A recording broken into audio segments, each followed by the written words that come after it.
Okay, hello everyone.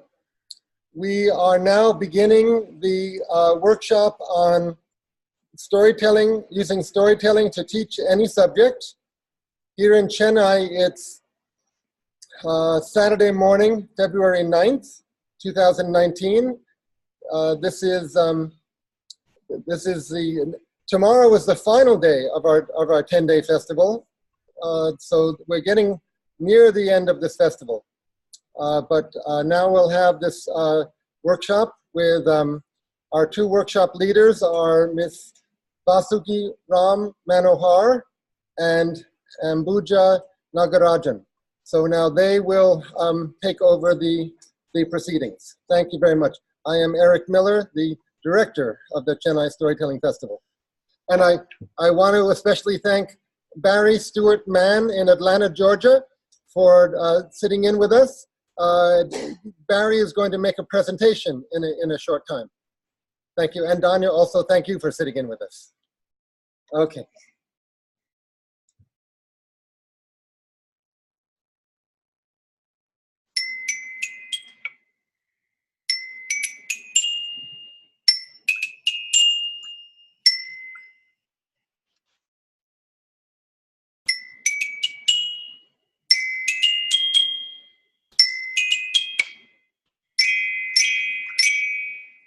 A very good morning to all of you.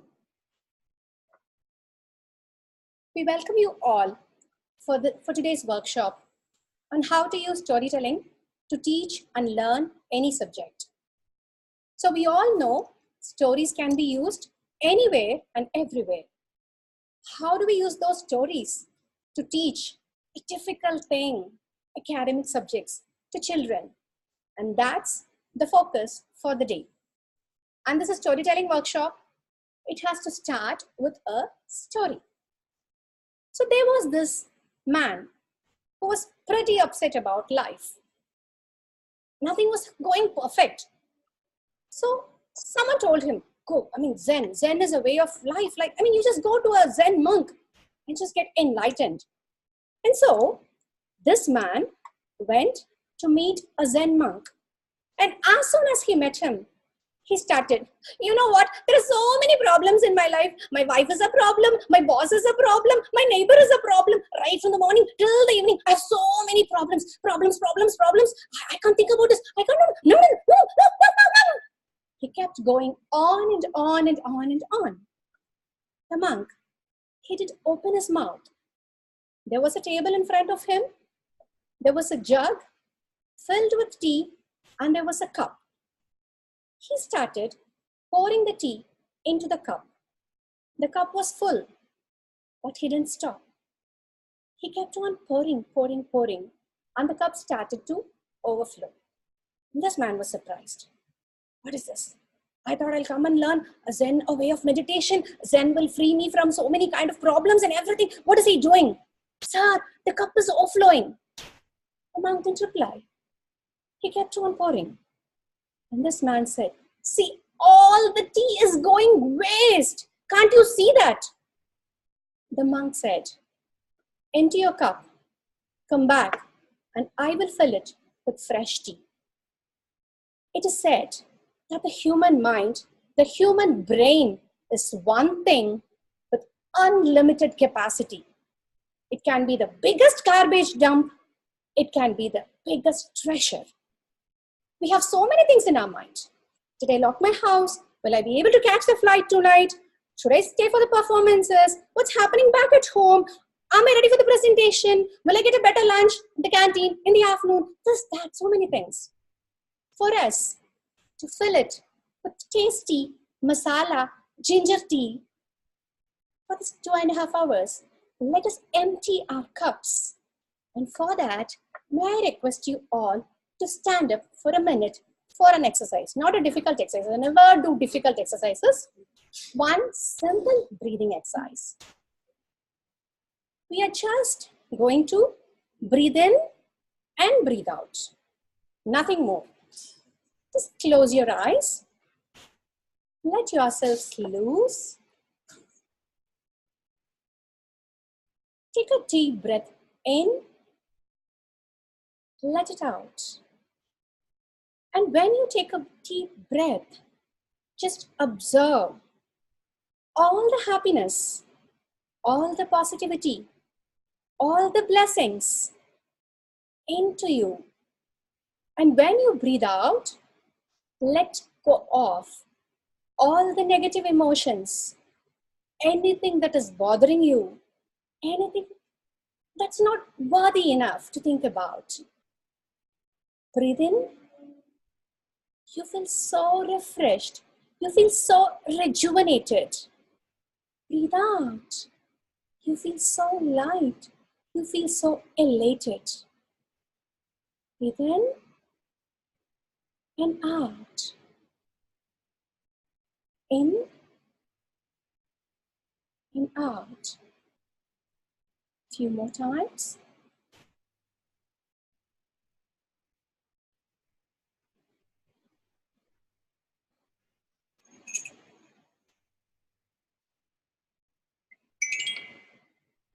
Thank you.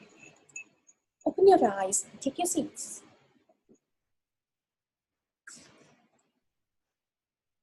So now, we have empty teacups. See, one thing is I have this habit. I'm such a foodie. I try to bring in food into everything. And I feel so happy doing that. So now that we are done with the teacups, let us do a small icebreaker. So this is similar to what we did yesterday. So yesterday, you shared about the interesting thing that happened in the last 24 hours. It's kind of similar to this, but the only criteria is share an experience that is related to your education, be it a school experience, be it a college experience, anything. It may be an embarrassing one, it may be a funny one, it may be a not so good thing to be remembered thing, anything. Only thing, it has to be related to your education in some way or the other. So turn to your partners. You have 2 minutes to share and you have another 2 minutes to share. Yeah. Partner A, partner B. Can all the partner A's raise your hands? I think they're done. Okay. I'll talk to Barry Yes. if he comes back.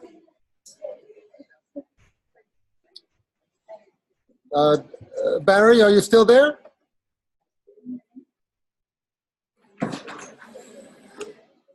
Yes, Barry, will you do this activity with me? Let's see. Okay, can you hear me? I can hear you. Great, and I can hear you. So the activity is an educational experience that did she ask for a good one or just any memorable one? I think she said any memorable one. Okay, let's go with the memorable one. But it could be a good one. Could be good or could be bad. And since both of us are educators, probably we've had some experiences that really galvanized us, that inspired us, or somehow had to do with our career choice and career development. So does any particular experience come to mind for you? Well, the first one that comes to mind is something that happened when I was in high school. And we had an assignment in our English class. I had a teacher named Miss Phillips who was very prissy and precise and pristine. And she gave us an activity. We had to do something that had to do with levels of language, with proper language, with everyday language, and then with maybe a lower or a slang or colloquial language. And I don't remember what other folks did, but I remember coming up with an idea that I thought would be fun. We were working with a partner on it. Mm-hmm. And you might remember there was an old recording years ago, a television special called Free to Be You and Me with Marlo Thomas. Do you remember that? I remember that. Eric, do you remember Marlo Thomas? I'm sorry? I remember that. Yeah, that girl, yes. Yes. Yes. Well, she had a television special which was a sequence of children's pieces, and one of them was 2 newborn children. And it was, you know, I'm a boy. Oh, I'm a girl. And it was a funny little sketch. And so I decided to do that one, to turn it into upper class language and then to turn it into very colloquial language. And my partner, I kind of dragged along with me on this. And I remember when we presented it, I had to set up so that we looked like babies in cribs. And my partner, she was quite a trooper. She wasn't as much into language as I was, but she came along for the ride, and we did it, and it was quite successful, quite involved. It involved acting. It involved the kind of arts integration that I tend to do now. So in some ways, that that seemed like a seed to get me to where I am now. Wonderful. So that was not really an experience with a teacher. I mean, she gave you an open assignment. She gave us an opportunity, certainly, yes. And then that's all you needed. That's fantastic. Right. Fantastic. And I think she really did, give us the freedom to do whatever we wanted. And I think our little project was a little bit broader than what other people did. Most people just kind of translated something on paper, but we did a performance. Great. Okay, let me check here about the timing. You ready to go? I'll have to tell you my story later. I want to hear yours. You'll have to wait later. They want to start the process. All right. Okay. Go ahead. Okay, hope you're all done. So the music comes into picture. Time up. Yes. Thank you. So now that we have shared an educational experience, anybody wants to share with everyone, one or two?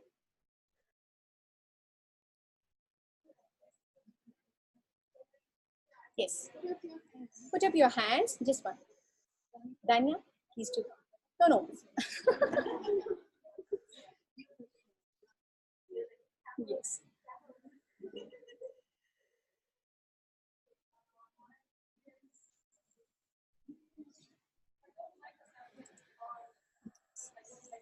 But just a minute, we have to unmute, and here we have to mute. Okay, go ahead. If I don't like a subject, it's because I don't like the teacher. So many a times I end up in giving empty papers to the teacher and put in trouble. So I've been like that at my metric and higher secondary. Still, I came out with good marks, so I believe because I need to. So that's how I had a nice time with my education.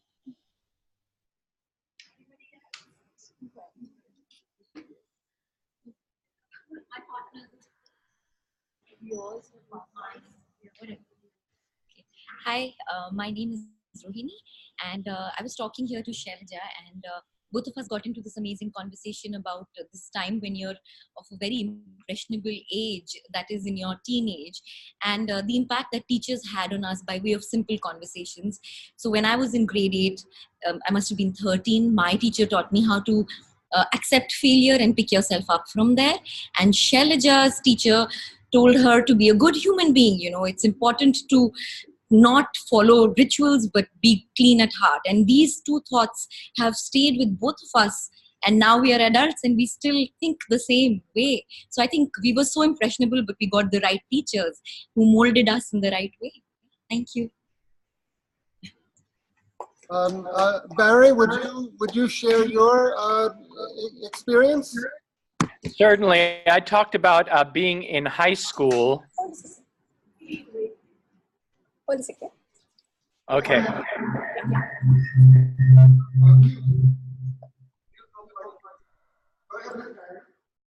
Hello, everybody. I talked about being in high school in Florida, and our English.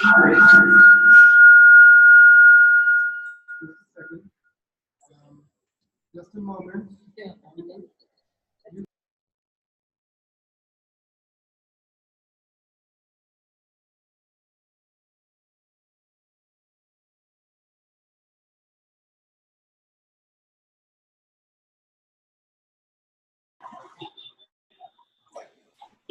Go ahead, Barry. And I had an assignment in English class to do something that showed 3 levels of English: a very proper English, an ordinary English, and then a slang or colloquial English. And I talked about that I took that into translating a piece of something off of television that was a short scene between 2 babies who were just born. And I had a partner who did it with me, and I was the boy baby and she was the girl baby. And she was a bit hesitant, but I dragged her along, and I think we went a little bit beyond what the teacher had expected. But it became kind of emblematic of the type of work that I do now, using drama and using storytelling.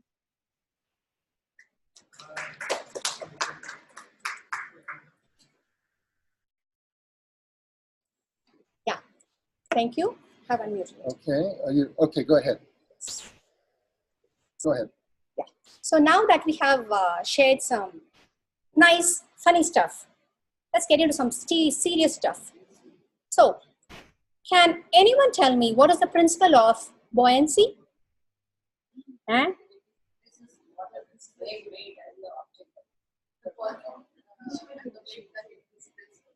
wow. Shailaja is telling us, yes, come on. Come on. Yes, you have to. Buoyancy, I think, if I remember right, that an object when put into water displaces an equal weight of water. Archimedes. Lovely. So when I asked this question, so I could kind of see the expressions on the faces, like, you know, we came for a storytelling thing. And what is this? Is it science or maths? What kind of question is this? How many questions are we supposed to face? Believe me, that's only one question, and I had to actually read through the question and the answer. So the answer to that question, Shailaja, to rephrase your words in a very perfect way. So the upward thrust that is exerted on a body which is fully or partially submerged into water is equal to the amount of water or the fluid that is displaced, and it acts at the center of the mass of the displaced fluid. And that was from Wikipedia. It took some time for me to memorize it, of course. So the easier way to remember that, as Lavanya said, and that is the Archimedes Principle. So what is Archimedes Principle? We all remember Archimedes, right? So why do we remember Archimedes? Eureka, see, of course. So when a story gets connected to any kind of a concept, it becomes much, much easier for us to remember that. Not only this kind of concept, think about what we do at our houses.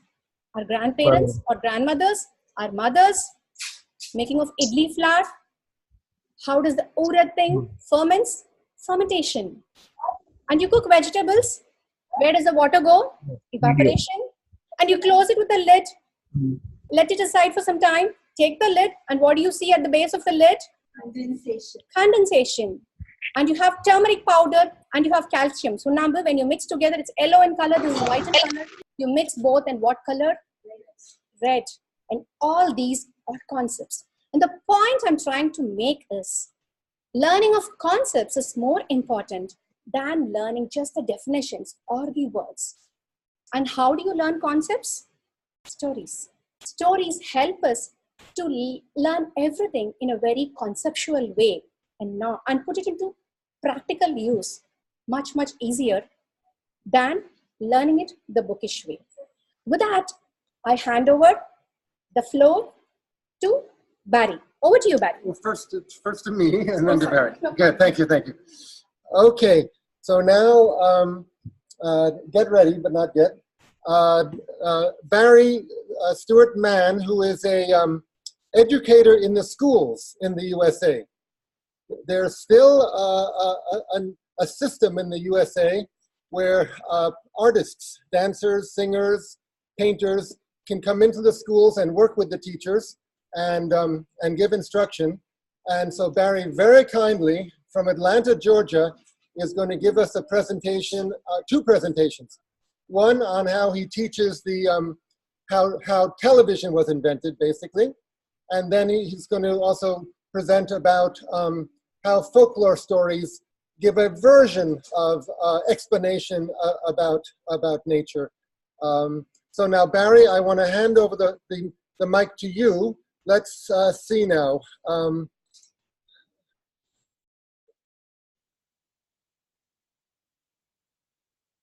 All right, thank you very much. Of course, Eric and everyone, let me know if I am too quiet, too loud, or too fast, okay? So what I planned for today is to share a story that might demonstrate how we can use storytelling to teach drama. And this one is a case study, and it's a case study about a scientist and about the kind of the episodes of his life that led to the scientific discovery for which he is known. And a lot of the information in this story I got from this book. It's called The Boy Who Invented Television by Kathleen. I first developed this story for a program that I take around to libraries and now to schools. So I try to include literature in a lot of my telling. And in this story, I model several things. First of all, how to structure a story about the life of a scientist in terms of simple episodes. So it's not just he was born on this day, or she died on that day, or the whole life story, but just little snippets that give us an insight into the development of the mind. Second, I use something we might call prompted dramatization, where I have volunteers from the audience come up and I prompt them on what to say or what to do to help act out the story. I also incorporate some costume pieces, as you'll see. There are also some visuals that I show the audience that I'll be showing you. And then also opportunities for the audience to respond chorally to what I say. So there are various engagement strategies for telling the story. And finally, I think I found a way to demonstrate through an interesting prop the central scientific concept in the story. And that is very key to the teaching of the science. So this is the story of the boy who invented television, Philo Farnsworth. Okay. Now, Philo Farnsworth was born in the western part of the United States, in the state called Utah, a little more than 100 years ago in 1906. And he lived with his family out there. And when he was just a little boy, and actually at this point, I'm wondering if I can get a volunteer to step up and help out. Do we have a volunteer? Anyone? Who's coming up? Do we have someone? Eric, do we have someone? Yes, she's coming. Oh, good, good. Thank you, thank you. Wonderful. Step up. Now, I would be putting this cap on your head, but unfortunately, the technology does not allow it at this point. Barry, we are in a sort of primitive state here in Chennai. We have to mute one side and unmute the other side. Unfortunately, we can't have a free-flowing conversation. So when you call upon someone to speak, we have to mute you and unmute her, and vice versa. So when you want someone to speak, call on her, and then we'll put you on mute.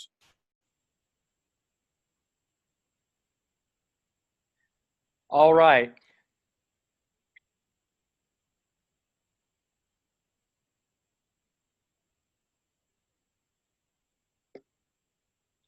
So I would get a volunteer and put this hat on the volunteer's head and say, this is Eric, can I suggest, oh. Yeah, okay, yes, go ahead. Can I suggest that we not worry about putting the volunteer on, because I will be saying what the volunteers say, so those who watch from a distance will understand? That's fine, but that's fine. Those there in the room can hear the volunteer? Okay, just, you can continue sitting there, and who knows what might develop. Okay, yeah. Okay, Barry, go ahead. So I would put this hat on your head, and you would be Philo Farnsworth. And I would say, when Philo was, and then I hold this up, and everyone say, when Philo was 3, his parents, oh, Philo, can you say, hi, I'm Philo? Say, I'm this many. Well, when Philo was 3 years old, his parents took him to a train station, and there was a really, really loud freight train. Let me hear everyone make the sound of a freight train, nice and loud. Good. And Philo got really scared, and he said, and Philo, you can say this, he said, "Ah, it's a monster." He said, "It's going to eat me." But luckily, there was a very nice engineer, and I would need a volunteer to come up and be the engineer. And the engineer said, "Don't be scared, little boy. It's just a train. Come on in, I'll show you how it works." And then the engineer took Philo inside the train and showed Philo how there was coal that would burn and it would heat up water, and then the water would turn into steam and it would make this piston move back and forth to turn the wheels. And when Philo saw that, he said, "Wow, that's cool." Let me hear you say that, Philo. Good. And let's give the engineer a nice round of applause. All right. Now, we move on. When Philo was, everyone? Right. When Philo was 8 years old, his family moved to another state in the United States, Idaho, which is also way out west. And there in Idaho, this was now about in 1914, I think, there in Idaho, in his new house, he found some magazines that some folks, that the people had left behind. Now, if the kids are old enough, I'll get a volunteer to read those titles. And Philo loved those magazines because they were about electricity, and he was really interested in things like that. And he would make little motors and everything. And one day he was looking at his magazine, and he called to his dad, and then I would get a volunteer to put on this hat. See, his dad was a potato farmer. And so he said to his dad, and I would get the dad to say, "Yes, son." And Philo said, "Look, Dad, in the magazine, it tells about things like telephones and light bulbs." And his father said, "Yes, Philo, those were invented by people like Thomas Edison and Alexander Graham Bell." And then Philo said, "But Dad, there's an article about something that hasn't been invented yet called a television that would make pictures fly through the air." And his dad just looked at him and said, "Oh, Philo, I don't know that they'll ever make that happen." But Philo kept that in his mind. And now I'm going to go a little faster through the story, just for time's sake. That then, when he was 13, he would help out his mom, and he actually ended up entering a contest to create a security system for a brand new car called a Model T, and he won the contest. He also rigged up a little motor to make a washing machine. The little pump on the hand churn washing machine, he made it work for him. And then when he was 14, that he was out on the tractor one day, and I get the students to make the sound of a tractor, and he was out in his father's potato fields when he saw the light glinting off the rows and rows of potato plants, and that gave him an idea. And he thought, I wonder if you could take a picture and break it into one long winding line of electronic impulses, and then send it through the air in a line, and then put it back together. He remembered that idea. The following year, when he was 15, I get his teacher, his school teacher was a man named Mr. Tolman. We have a hat for that. Talk about how he was into Albert Einstein. And then finally, how one day he brought into school a picture that he had drawn that he called his image dissector. And the idea of this was to take a photograph and to put it with some light-sensitive chemicals that would turn the dark and light spots into heat and generate that line of electrons and send it out throughout the other end, and it would then be put together in a receptor box. And his teacher was very impressed, but at that time, people were trying to make television by having spinning wheels or mirrors that would send an image. But his teacher told him he needed to work on it. And then I talk about when he was 21 years old. And at this point, I'm going to ask Eric to put on the last part of the story that you'll see in a telling with a group of kindergartners.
Great. Well, I couldn't hear that, but it looked good.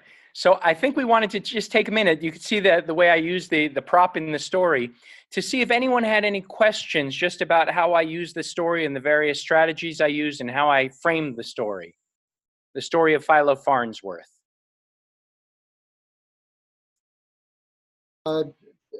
Okay, Barry, I've put you on mute.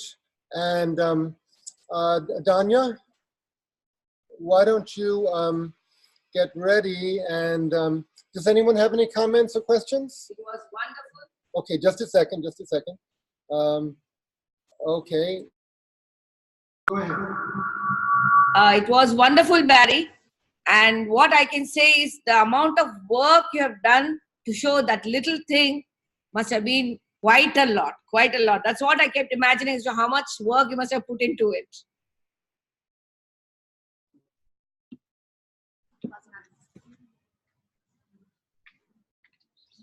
Hello, Barry. I'm Lavanya. And I really loved the fact that you brought in the story right from the childhood, and you took it from 3 years old and what and all has influenced the boy to get into the invention of television. I really loved that. It was very interesting for me to see that he was observing a tractor doing the fields and then taking that as a clue and then using it to do the television. That was brilliant. And like Shailaja pointed out, the amount of work that has gone into this is amazing. Thank you so much. We learned a lot today.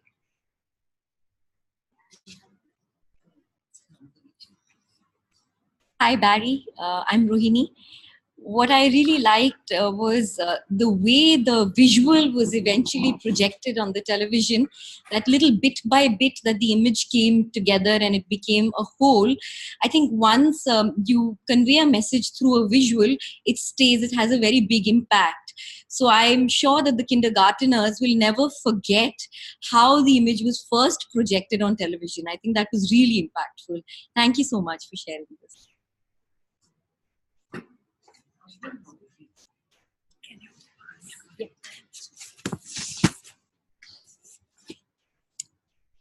Hi, Barry. I'm wondering if you could talk a little bit about the choices that you made, like where you determined that a visual prop was needed, vice where just the storytelling and where having the children repeat would actually be most effective. And also at the end, if you could address how that might change depending on the age of the audience, or if it stays fairly the same across age groups. Thank you. Wonderful question. I think some of that has to do with thinking about how long a story should be, what my target age is, knowing that I was targeting this story for probably 5, 6, 7, 8, 9-year-olds. I created it for libraries, but I tend to tell it in schools, and it tends to fit in with second grade curriculum, so that's 7-year-olds. I tend to think that a child has about the attention span for a story that they have in the number of years of their age. And of course, this is a longer story than a 7-minute story, but I tried to make there be enough variety in it. I tried to put in enough volunteers that a variety of children get possibilities, get opportunities. Also, I wanted to structure it so that we could see the pattern in his life, but obviously, telling the story of his life that had 15 episodes would be much too much. But 3 episodes doesn't really establish that pattern. So I landed on, I think it's 6 episodes altogether at 3, 8, 13, 14, 15, and 21. I appreciate the point of that your appreciation that it started when he was young, because part of the idea of this story is not just teaching about television, but teaching about how scientists get inspiration from observing the world around them. And anything can inspire a scientist. And great scientists are making their discoveries not just in the laboratory, but in day-to-day moments. And those are really the interesting stories for us. So I hope that answers the question. I tend to tell the story the same way the whole time. I don't tend to vary it. When I first conceived of the story, I thought about having 6 children come up to be Philo at his different ages. And I was going to have them hold up signs. And then I landed on the device that I ended up with, which is a flip chart. Sometimes I have a student come up and flip it for me. Sometimes I do it myself, depending on the age, because it can be both a complex and a tiresome task. I also have it on in a PowerPoint. So depending on the situation, sometimes I will project it. But given that I go into schools and oftentimes I don't have much of an introduction, I don't assume that they have the technology that will make it work, which is why I've stayed with 20th century technology for the most part. So thank you for the questions. I hope that that answers that question. Now, Barry, we do want you to talk to us a little bit about folktales. You had some thoughts, ideas about how traditional stories give a certain type of teaching, perhaps not scientific teaching about nature, but sort of on a poetic, symbolic level. And we have to take into account that traditional people in traditional cultures might be very well aware that a story might not be literal, that a story might be true on a symbolic level. So, so go ahead, Barry. Tell us. Thank you. Yes, and that's exactly my thinking that I've been developing over the past couple of years, and I'm certainly not the only person doing this, is thinking about folklore basically as an early form of scientific inquiry. And I think about the scientific process, and here's a chart that I found that talks about, in the process, scientists ask questions, they do background research, and then construct a hypothesis, do experiments, evaluate their experiments. And of course, this is not necessarily exactly what's done in folklore, but as we know, we have hundreds, thousands of stories from around the world that explain things, that explain how animals got to be the way they are, that explain why there are bands of color across the sky after a rainstorm, why the ground shakes, and that the folk tales, what we might call pourquoi tales or origin stories or creation stories, that in a way they exhibit the same patterns of thinking as the scientific process. That people observe the world around them, they come up with a question. Why does the chipmunk have stripes? Why does the earth suddenly spit out fire from a mountain nearby? And then they do observation, which is what scientists do. And then they do what is basically the equivalent of creating a hypothesis, and that is to create a narrative that explains. And then they look at, does that narrative match up with the scientific evidence? Now, as Eric said, they're working without the tools that we have, and we know that they are finding explanations that they do not necessarily believe in a literal level. They are poetic, they are spiritual, but they also, in terms of our students, can be a nice way of getting into a science lesson, because as we know, stories are engaging. So for example, if we were doing a story about ecosystems or animals and food webs, or in terms of content. A story, one of my favorites, and I'm not sure if this is one that you're familiar with or that's available to you, but it's called Why Mosquitoes Buzz in People's Ears, and it's a folktale from West Africa, and it basically is a chain of events of animals, one that affects the next, and it ends up in a tragedy, and the animals adjudicate it. But it's an interesting way of looking at interrelationships. This would be something that you could share or tell the story, whether it's a read aloud or whether you're telling the story. I often do the story getting students up to participate in it. And then you could look at, well, what are the assumptions that the people who created and who told this story, what are the observations they made in the world around them that led them to the creation of this story to explain why the mosquito buzzes in people's ears. You could also then do scientific research to look beyond what you already know, but to look at the animal behaviors in here. Are they accurate? Are the relationships between the animals accurate? Does the python act like that? Does a rabbit act like that? And so on. So that's an example. You can also do stories where then you get the students involved in the telling of the story. An example of that would be a story that I do from this book called Folk Tales from Chile. And it's a story called White Cloud's Daughter. And it's basically about the water cycle and about a volcano. And in the story, there's a spirit of a volcano who falls in love with a white cloud cloud, and he brings her into the volcano. They have a child that they call Snow White, or White as Snow. Because it's from Chile, I sometimes tell it with Spanish, Blanca Nieve, Nube Blanca. And it tells about the water cycle and the relationships. The wind is in it. There's a little romantic intrigue. And when I tell the story, often I have a lot of sheer fabrics that I use. And so the white cloud can put this one on. When volcano gets very angry, he shoots out fire, and we get the fabrics are fun. They're tactile. They're easy. They're safe, and the kids get to play and be part of the story. Another example might be to then tell a story and have a craft that comes up afterwards. So here's another story from South America, The Llama's Secret, which is a story, it's kind of a flood story, and it's about the animals being told that there's going to be a great flood, that Mama Cocha is angry, and so they have to go to the great mountain.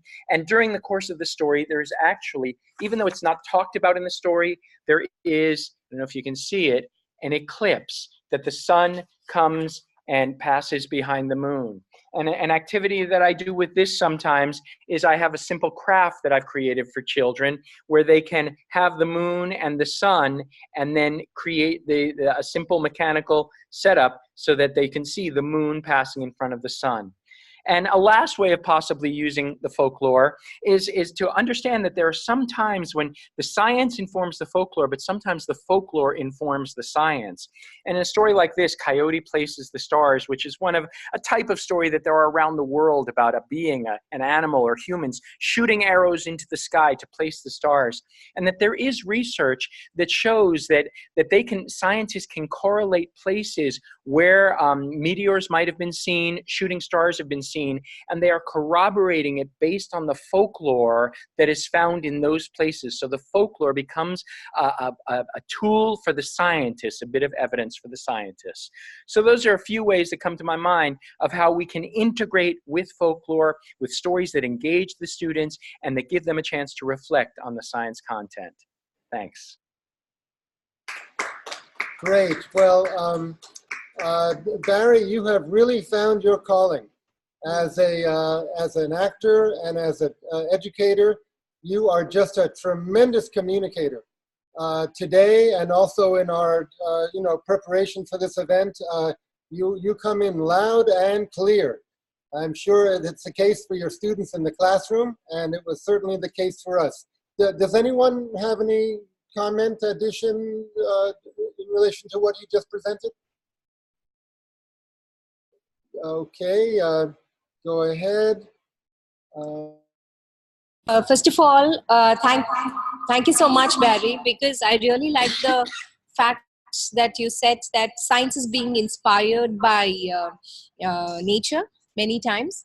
Incidentally, today I found an article in the paper which said that they're trying to find a medicine for insulin, a capsule for insulin, and that is inspired by a tortoise shell that can roll, how a tortoise can roll backwards. However, it's a very particular type of a tortoise. It's called the leopard tortoise.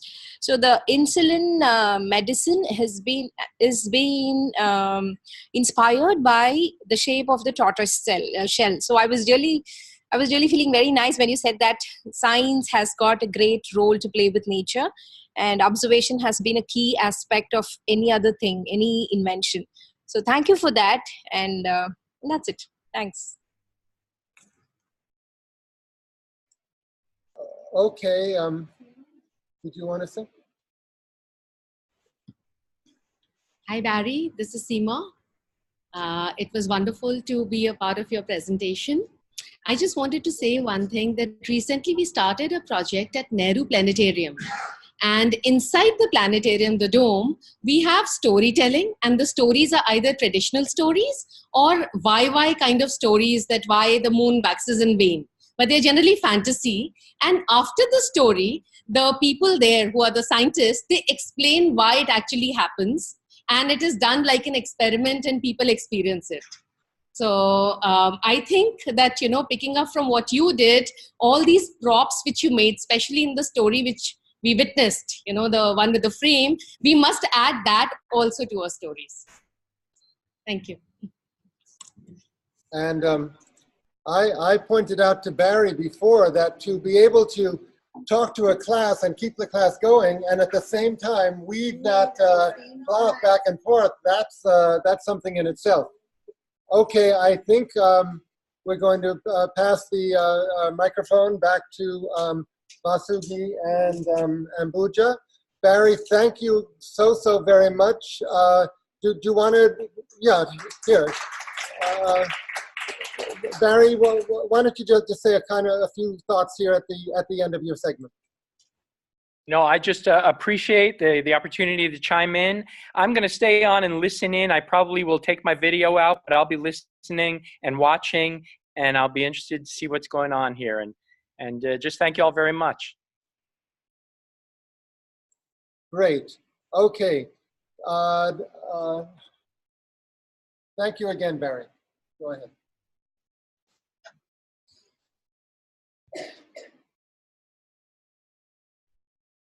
That was very interesting for us, wasn't it?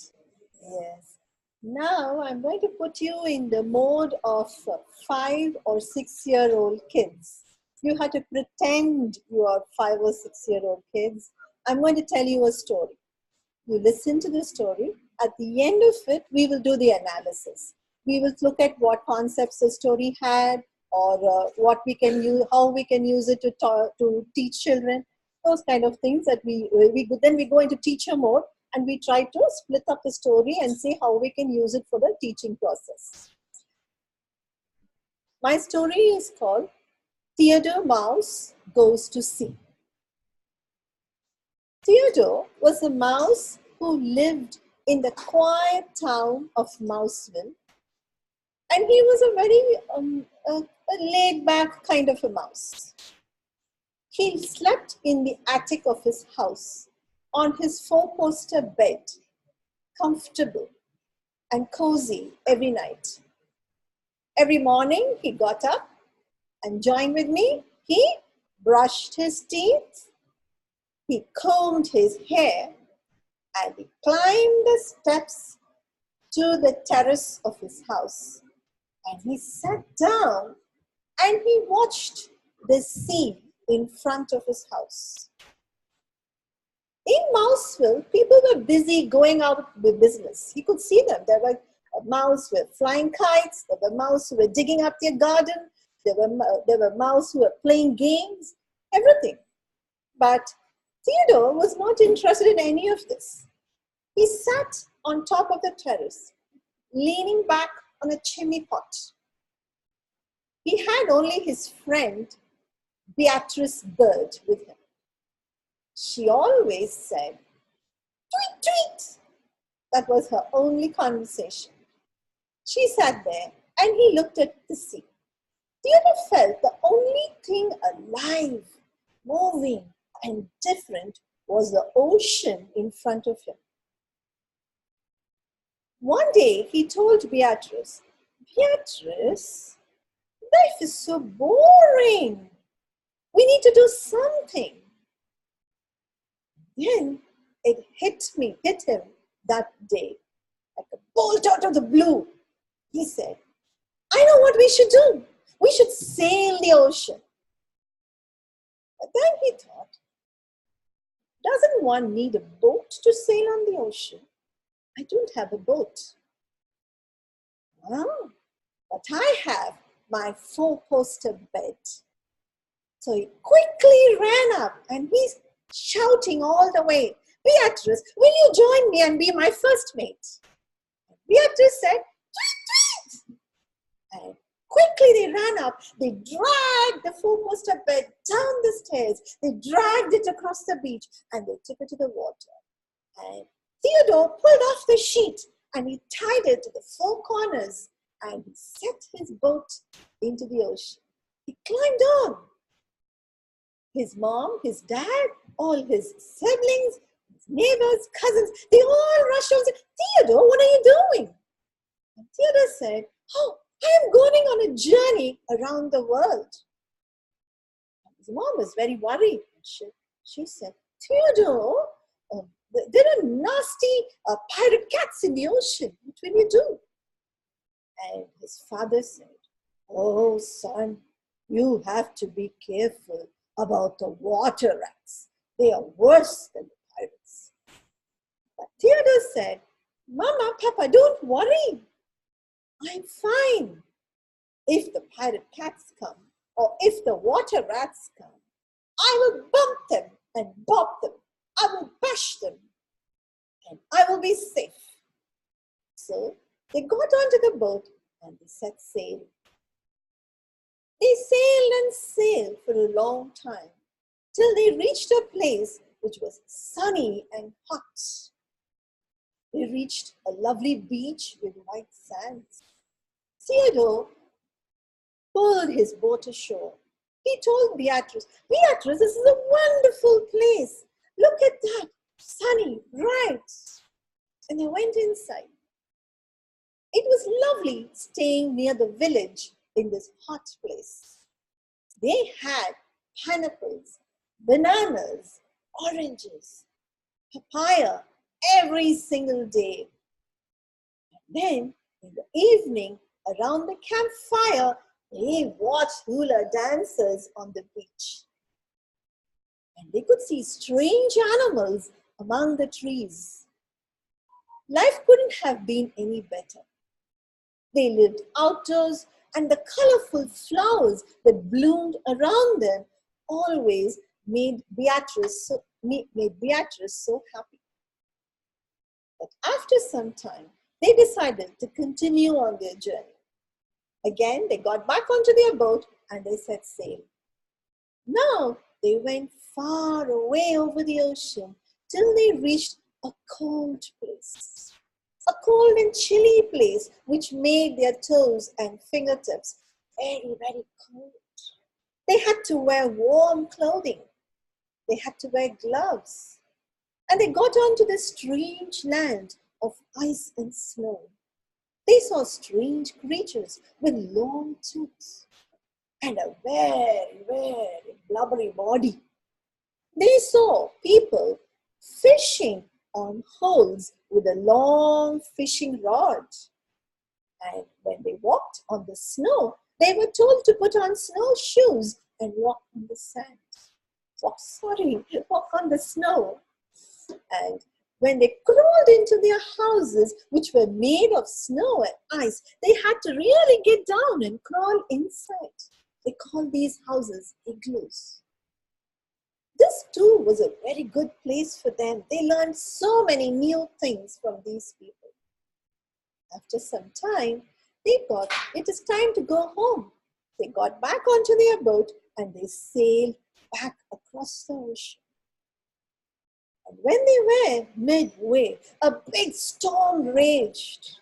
And it was at that time that a huge black boat sailed near their tiny floating four-poster bed.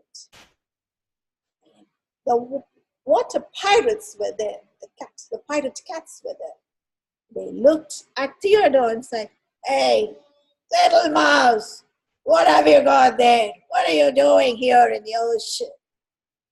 Poor Theodore. He was so scared. He said, "Beatrice, let's get onto the ship." They went in and they closed their eyes. You wouldn't think that could happen at the same time. But the water rats chose that very moment to come by on the other side. They swam and they said, "Hey, look at this, guys. There's a tiny guy on a boat with a bird." They were laughing. Theodore's heart was filled with fear. And he was hiding, and poor Beatrice was going, "Do it. But then, suddenly, Theodore thought, if he was going to be brave, this was the moment he had to be brave. So he said, "Come on, Beatrice, get me those pillows." He got up, pulled the pillows, ripped it, threw it on top of the pirate cats. And then he took the other one and tore it, threw it on top of the water rats. And they were filled and stuck with chicken feathers and bird feathers and goose feathers. And their eyes were closed and they said, "Hey, what is happening?" They didn't know where they were going with their boat. They shouted and they said, "Oh my God, what has happened?" Cleaning their eyes. Quickly, Beatrice and Theodore, they said, "Come on, row fast," and they rowed their boat. And it went. After some time, Theodore turned back and he saw the boats where the water rats and the pirate cats were, and he knew he had escaped for good. And he said, "Oh, Beatrice, don't they look like chickens, all of them?" And then they raced home and they reached Mouseville. When they came back to Mouseville, they were welcomed by the whole community of mouse. They all came back and they said, "Wow, Theodore, it's so lovely to see you back home." Theodore was so exhausted and tired. All he could do was drag his four-poster bed up the stairs, reach the attic of his bedroom, and put his bed. He lay down. The next day morning, he woke up, he brushed his teeth, he combed his hair, and he climbed the steps, and he went down and sat on his terrace. All his mouse friends came over and they asked him questions. They said, "Where have you been, Theodore? How does a mango taste? Do you think you could catch fish from under the ice?" They asked him so many questions, and Theodore enjoyed telling all the answers, for which he had seen firsthand what was there in these countries.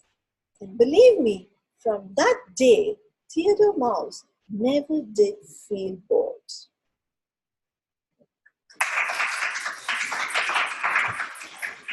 Yes. So now that is the story. Now we can switch to teacher mode, and now let us analyze. Can you tell me? I want you to come up with the answers. Mania, please take the. And what other things you could teach using this story? Can anybody help? You can just take what answers. Who wants to say anything? As teachers, how could you use this story? From this story, what I could understand is we have to travel, we have to see the world, we have to get to know new people, new experiences or rather adventures. What is a beach or what is a desert or what is a snowfall area, that, as children, they should know that rather than being at home and become coach potatoes as nowadays, they have to go out and see the world. So this is the message I can give as a teacher. Yes. Theodore going on a journey. Do you think it is real? No, that it's was just imagination. imagination, just a story. Right? It's like he travels on a bed, right? And he uses sheets for sails, and he uses pillows to defeat his enemies. It's very much on a dream sequence kind of a thing, right? But the story is meant to teach you a lot of EVS, as we know exists in our schools, right? About geography, about what do we see in the tropics, what do we see in the cold countries, things like that. Yes, pass it on. And can each of you add on to that? Yeah, actually, How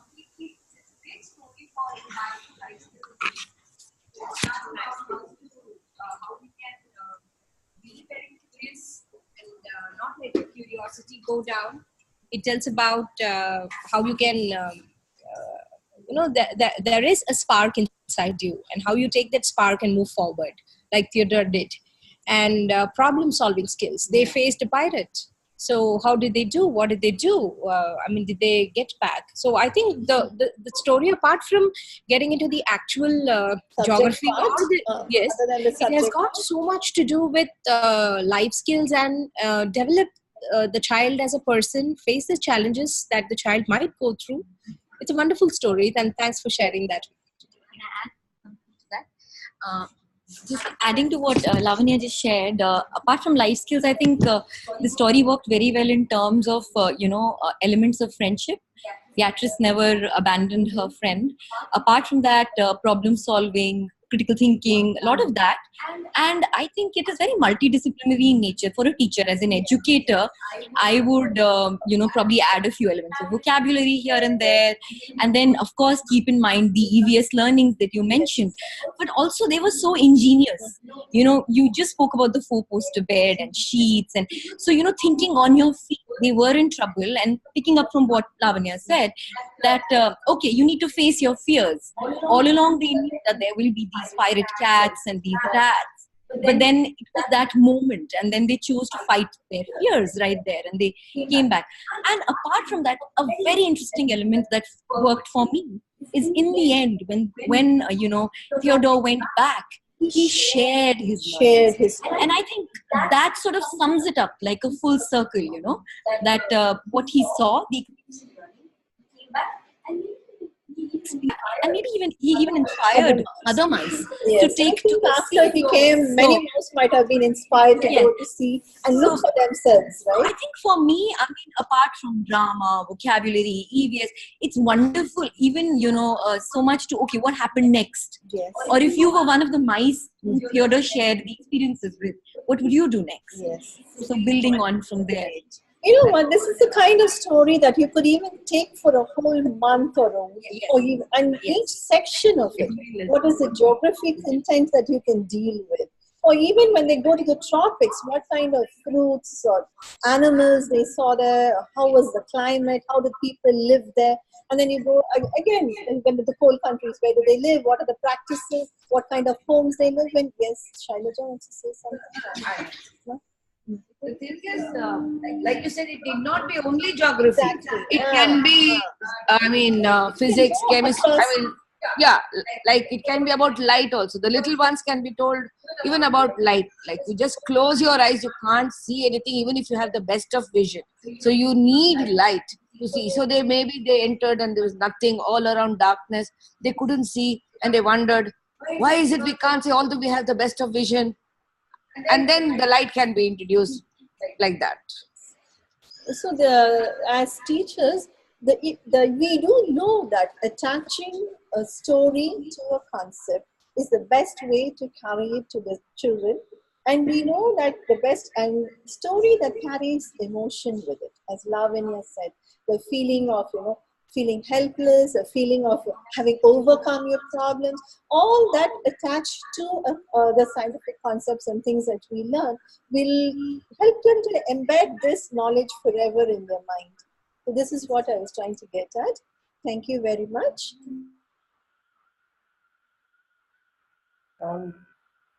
Just a second. Delphina, go ahead. I was just thinking that in much of the learning that happens in school, we do geography as one subject, math as one subject, but then children don't know why we are doing this and how to apply it. So when you were asking me the question, what we could use to teach this, we could actually put this full itself as a question to students. Because you're in the position of Theodore or one of his friends, and what are the subject books that you will need to look up to solve this problem that we have before us? And so they find out what's geography, what's the math in it, and how to use these references. True. This is a kind of story that can be expanded. You can use it for any other of the climatic conditions, any of the continents or places that we want Theodore to visit, to take on that subject for that particular day. And this is a kind of story that you can add any number of adventures to also, to engage the interest of every child in the classroom. So the going on a journey concept always works. The child identifies with the hero, the heroine, and they make the journey with you, and helping them to absorb the concepts as the journey happens. It's like as if it was happening to them. And then this makes it all the more interesting and more they absorb the knowledge much easier this way. Great. Thank you.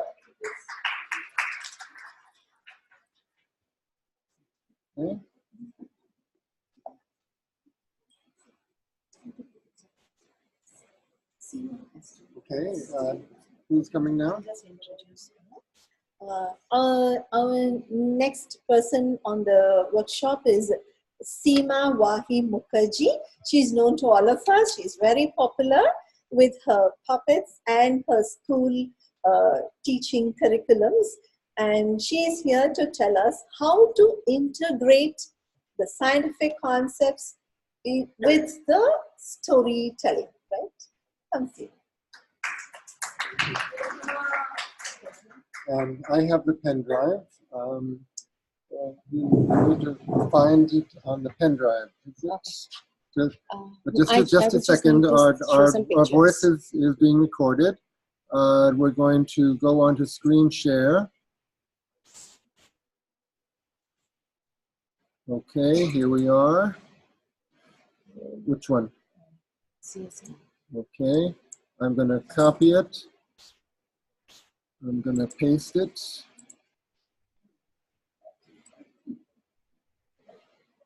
Here it is. Is it a very big file? No, just a small. Here it's coming.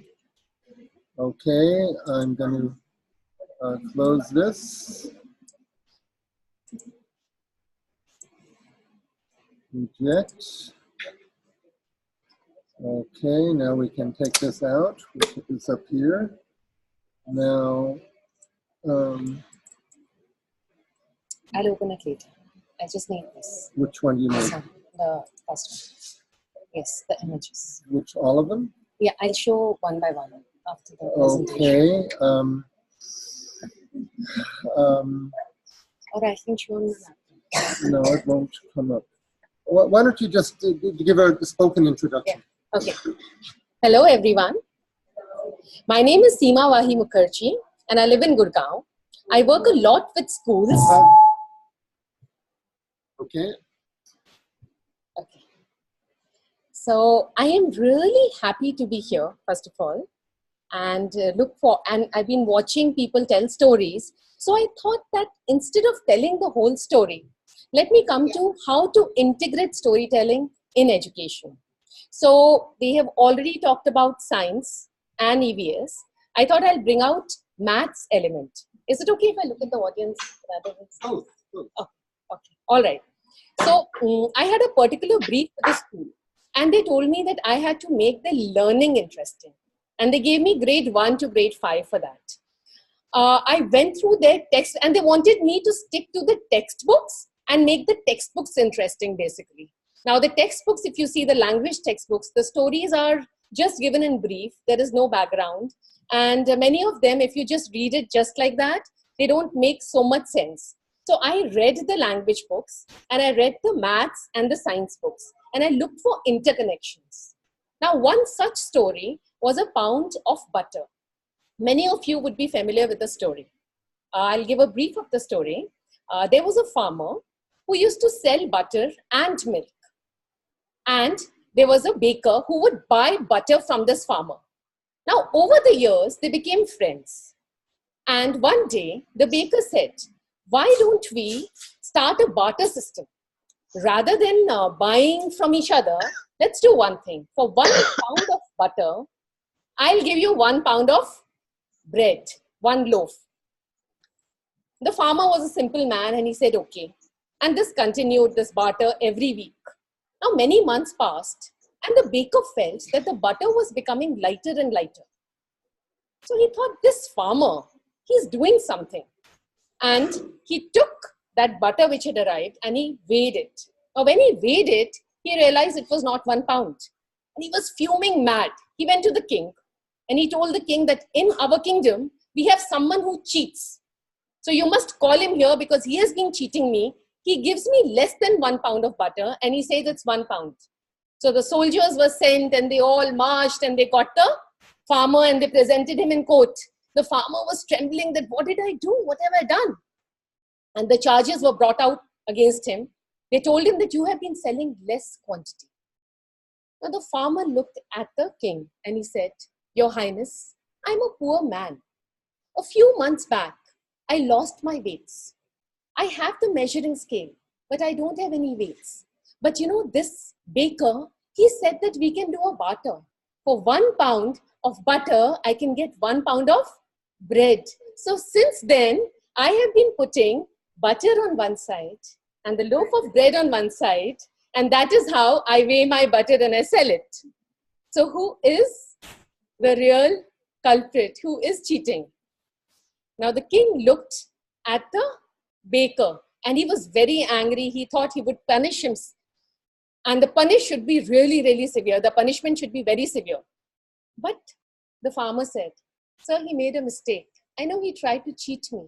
But rather than anything else, since I was the one who was called, why don't you ask him to give me just weights so that from now on, I'm not dependent on anyone for weighing and I can be honest as I can be by myself. So this was the particular story. And I thought this story, if I flesh it up a bit and I show friendship between the farmer and the baker, it would connect with the children. So I gave a little background to the story. I made their friendship deeper. And then I showed this kind of a transition. And hence the children felt that, this friend who was the baker was actually a cheater, and it resonated with them. They were really angry with it by the end of the story. Now this story, I connected to the maths lesson. The lesson was on measurements. Now, every grade 3 has a measurement unit. Now, what we did was that post the story, we brought on a weighing scale in the classroom. And weighing scale was kept on one side. And there were many packets of different products. So there were dals, and there were toothpaste and soap and different masalas, and they were kept there. The children were divided in groups. And each group had to come and pick up whatever they wanted. Now, they picked up the packet, they went back, they were provided sheets. They had to read everything what was there on that packet. Because reading or language is not just what is in textbooks. It's print all around you. So children read all that.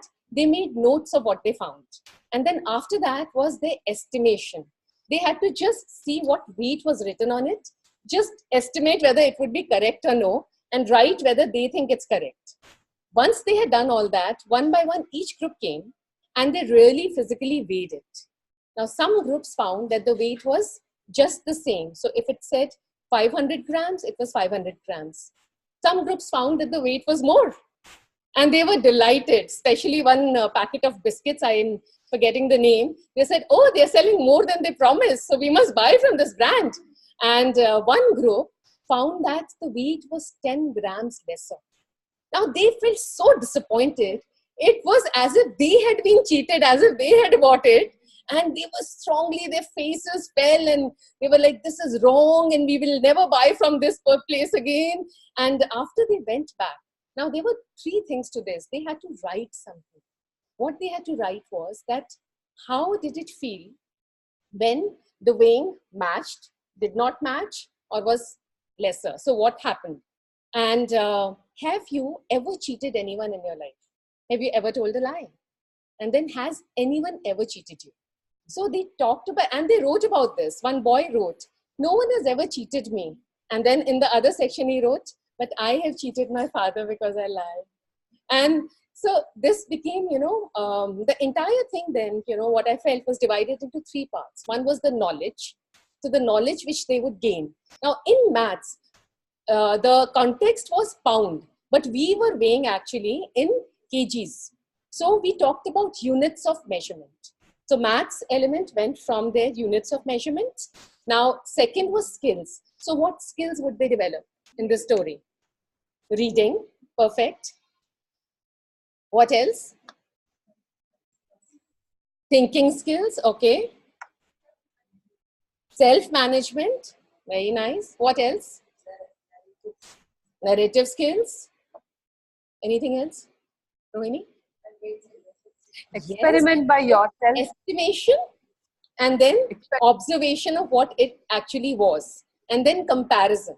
So all those skills, and then for attitude for themselves. Okay, so skills of managing themselves, skills of working in a group, skills of waiting for their turn, and then skills of handling friendship and handling whether they were honest or dishonest. So skills, this can come into skills, but it can also become attitudes. So we talked about all this, and all of it is documented. So I wanted to share that with you. But a lot, I feel that we talk about a lot of stories which we pick up from different places. But if we just look at the content as much which is there in our books, we can find many interlinks. And if we do that, the same chapter, like English chapter would have been done at one point of, maybe in March, and the maths which would be done in October, if they just put together, it takes lesser time to do. It makes more sense to a child and it becomes integrated. So that is what my learnings, that was my first experiment, of doing this. After that, we have had many more of these maths and language integration. Now I realized that in maths, there are two types of stories. One is that the concept becomes clear as the story progresses. So they could be doubling, they could be give, take away, they could be, probability. There could be so many different topics we could address in a story, through a story which becomes clear. But also there are stories which can act as openers. So it may not be directly related, but it can be the opener for the topic. So those kind of stories are usually found in language textbooks. So I would, if you are educators who like to integrate language and maths and you want to make it very interesting through storytelling or through a story, you could try that. And I would like to share a few pictures with you for the session if you want to see. Share. Okay, now in this folder, you want to open all of them? Yes, from the first one.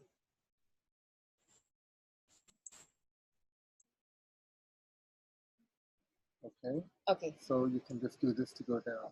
All right. All right. So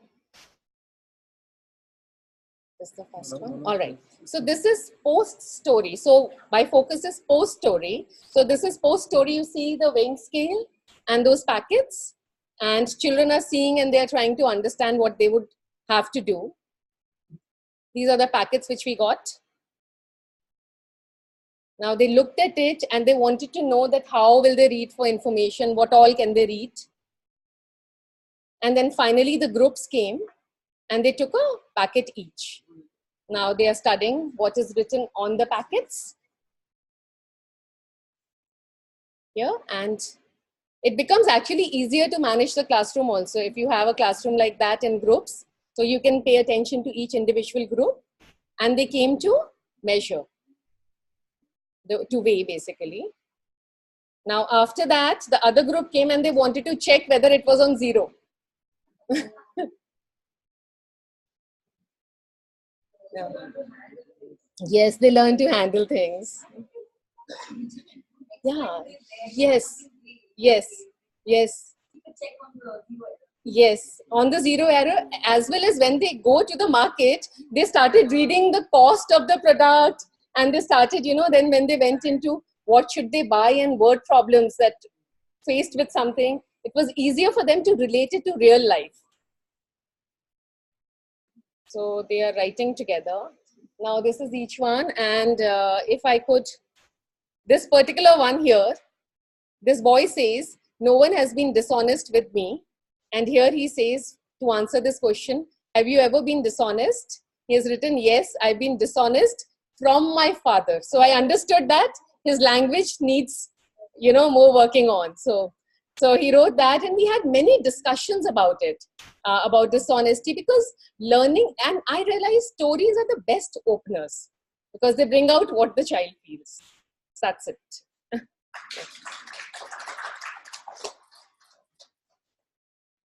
Thank you. Wonderful. Perfect. Perfect. I was told I have to stick to time. Okay.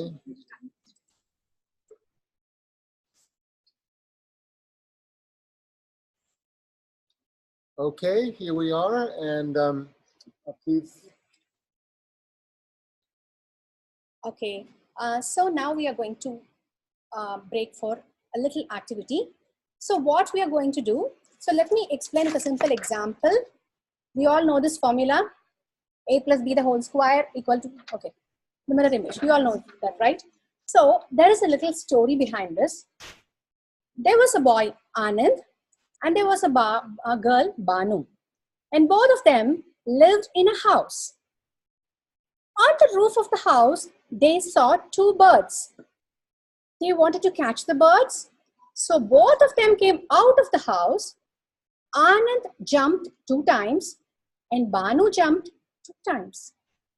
And at last, he got the birds. Now there are 2 birds with Anand and Banu. And this way, we can remember this formula very well.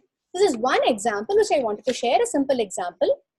So you can think, you can just let your imagination fly, choose any kind of an academic concept, science, maths, electronics, chemistry, whatever, whichever you feel like. So divide yourself into groups of 4 or 5. Okay, so choose a concept and create a story around it. The story may be the one already existing, or you can create a new story. So create a story. So you have 10 minutes for that. And once you're done, you can perform that story as a group for others to see, but never let out the concept to the others. It is for the audience to find out what concept you're trying to bring out through that story. So that's the activity we are going to do now. It's 11:37. So let's divide ourselves into groups.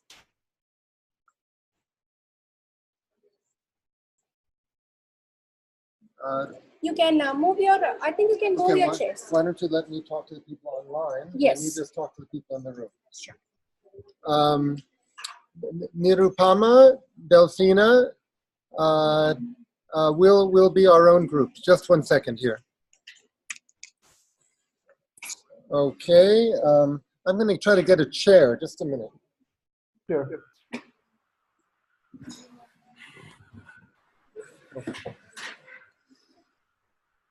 There we go. Delphina, can I hear your voice? Yes, I can hear you. And Wonderful. Are we on stage, or we just us now? The other, just a second. Nirupama, can you hear me? Yes, I can. Yes. We are, they cannot hear us because they're off in their small groups. They can see us. They Okay. can see us, and we are being recorded. That's fine.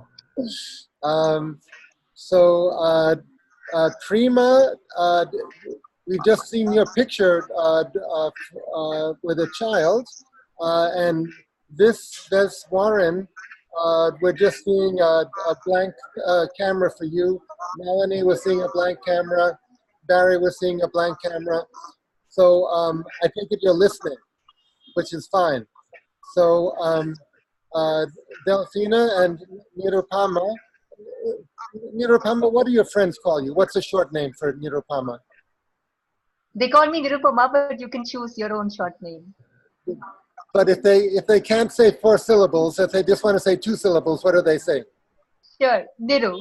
Niru, thank you. Yeah, you can also drop syllables if you want. Delphi, whatever you like. Okay.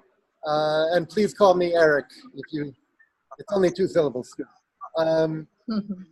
Okay, now did you hear what Ambuja just said? If you did, please repeat it to me, Delphina, because I was doing something else. No, I believe Ambuja demonstrated this idea of using a story with that formula A plus B the whole square. And if I understand right, the task before us is to choose any one concept and have a story to perform, to demonstrate how we would present that concept to the student. She's inviting us to come up with one story-related concept to teach one lesson. Is that it? Yeah. Delphina, you look. I didn't. Yeah, I mean, like one story we have to choose a concept and a story, and I guess we need to perform it as a group. I'm going to get my headphones. Just a second. Sure. Is that right, Nirupama? She wanted us to perform or what? Meaning, yeah, tell it out, yes. Like, create a story around a concept. And explain it or demonstrate it? Yeah. Okay. So what concept are we going to do? That's what I'm thinking. Unless the domain, mathematics, science. I was thinking about science. Yes, science. I'm trying to think beyond mathematics. Okay.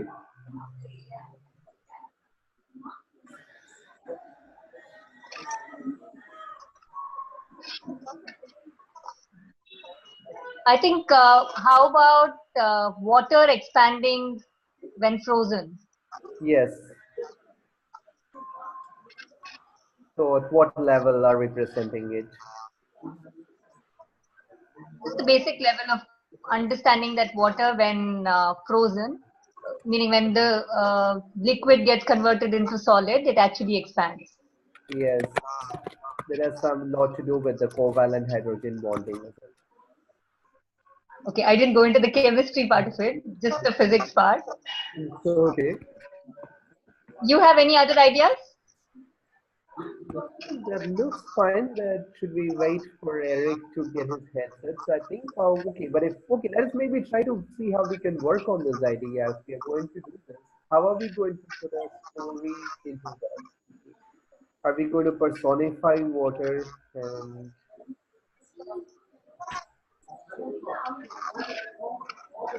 That's one possibility. I didn't think of that. did I you was have thinking any more idea? about maybe a kid filling up a bottle and putting it into the freezer and then the bottle bursts, something like that, which Okay. shows that the water expanded. But yeah, personification of the water is another interesting idea where the water feels it's grown fatter as it gets into a colder place. That's another idea. No, but I think, or maybe we can, yeah, for simplicity, look at what you said about the child filling the water. But I think what's interesting here, perhaps, if we are looking at this concept, is that water is rather an exception to the norm. Water, or in chemistry, you could call it dihydrogen monoxide, is the H2O has a different type of bonding structure, which makes it an exception to the pattern that most other liquids, when frozen, occupy less volume than when they are liquid. Hmm. So with water, it's a little bit interesting because even as we start cooling the water from, say, 100 degrees Celsius or 273 Kelvin, if we start cooling it, it follows the regular pattern. It contracts until we reach 4 degrees Celsius or 293 Kelvin, when it something strange happens. It starts expanding. It starts expanding even a little bit before it reaches the freezing point. And at the time of freezing, in contrast to almost any other liquid we encounter in everyday life, water expands, and this has a this very interesting property of water, and it also has a lot of relevance. And it's in fact life as we know it on Earth would not be possible if water didn't behave the way it did. Right. Because So, like you see the freezing patterns, the lakes, the ice freezes and covers, which keeps the water as water underneath the sheet of ice, which makes it possible for certain ecosystems to survive, certain and animals in certain ecosystems to survive even when water freezes. I apologize. if you think it's interesting, Yeah, sorry, Eric. I got caught up with some local business here. So are you two beginning to formulate a story or a lesson? yeah, We we're were trying to thinking of pick the idea. concept. Sorry, We have, Nirupama, go ahead. we have to speak one at a time. Go ahead. Yeah. So I was saying we've picked one concept and we're trying to see what part of the concept we take, how do we put it into a story. Okay, And what is the concept? A science concept of how water expands on freezing and how it's unique in that property. Okay, have we been told to limit ourselves to science concepts, or we could use any concept? Any concepts.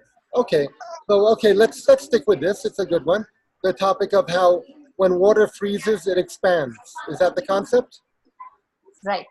That is right, but Eric, we also wanted to emphasize that this is an exception to the norm. That when liquids freeze, they contract, but only with water, it expands. Well, water is a liquid. You're saying some liquids they contract, some liquids they expand. Almost all liquids contract. Water is an exception to it. Water expands. Well, let's be simple, Delphina. If the lesson is about water, the point is when water freezes, it expands. Okay, let's do that. Okay, so when water freezes, it expands. and I can tell you a story about that. Sometimes I put water in a bottle, a plastic bottle, and I put it in the freezer, and it stretches out the bottle, so then the bottle is a funny shape. Or, my God, what would happen if we put a can of water in the freezer? It would expand the can. You think it would actually break the can or shatter the can or just stretch? I think it would just stretch the metal, right? Perhaps, yeah, it would stretch the Have metal. either of you ever done that? Have you put water or like a soda in the freezer and forgotten about it? You never I've did? done it with a glass bottle and found that the glass bottle cracked. And the glass broke? Yes, yes, It broke. Okay, so those are stories from personal experience illustrating what happened. Delphina, do you have some other idea about how a story could relate to this topic? No?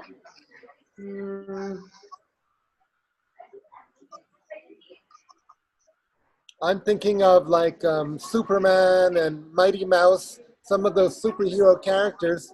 When they turn into a superhero, they take off their regular shirt and they stand like this and their chest muscles come out and suddenly they're super mouse or Superman. So they transform into Ice Man or Ice Mouse, who is stronger and harder than the ordinary person. Right. See, one principle with story composition is personification. That we take an abstract or inert or semi-inert element and we pretend that it has human consciousness and human language. And another method, of course, is exaggeration. I'm sorry. Go ahead, Niru or Delphina. What were you going to say? No, I was saying Delphina and I were just talking about personification before you came in. Oh, good. Yes, we were just talking about it. Water as a character, which probably moves into a colder place and suddenly realizes that it's become fatter. Something like that. We were just talking about that. What becomes fatter? Water as a character moves to a colder place and suddenly realizes that that person has become fatter. Okay. So name the water as a person and the person has become fatter. So we were just talking about that, but I think Delphina has some other idea. No, I was just building on that idea. I'm thinking, what if we had a story where water was feeling, I'm like fluid, I'm like small, but I want to be strong and hard, and water tries different things. It maybe tries to sit on a fire, it becomes even weaker. It tries to run around to different places, but it doesn't change. And finally, it gets an idea that I want to go to some cold place, or finally, it just goes to a cold place and it finds maybe something interesting is happening. It climbs maybe up the mountain and it becomes stronger and harder and harder. Okay, we have plenty of material for our presentation. Very good. Are you ready? Good. Okay, just a second.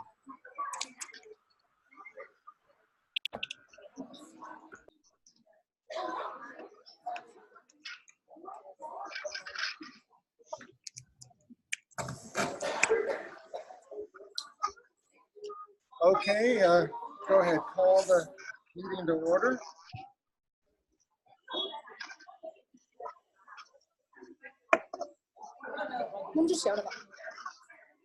Okay. Yes, time up. Go ahead. Thank you. Can we all have you back?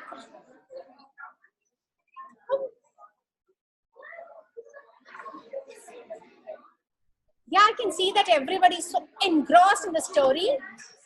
But sorry, we are running short of time. Yeah. Yes. Okay, I have. Okay, no, I can have we? it. I have it. Watch this. Yes. That's better. Hello. Ladies Can we and have you gentlemen, back? Please come to the front. Go ahead. Please take your seats.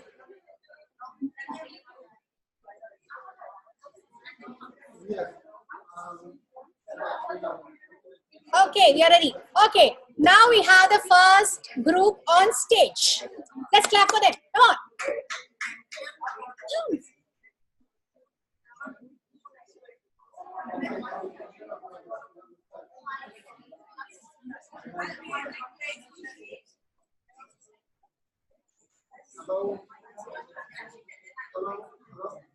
Hello.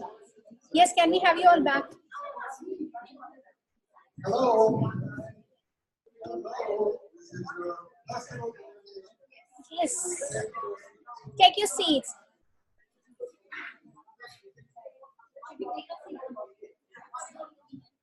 It's very nice to see all the enthusiasm. All ready.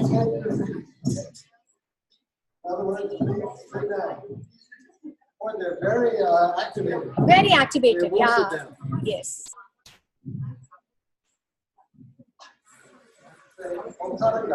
Your team is ready. Great. Okay, go ahead. Okay. So all energized. Everybody's looking just to come on stage and just to perform. Okay. So who's going to be the first?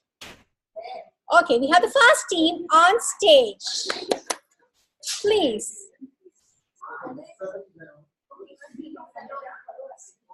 You have to focus at their performance. Okay.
Tirelessly tick tock, tick tock, tick tock.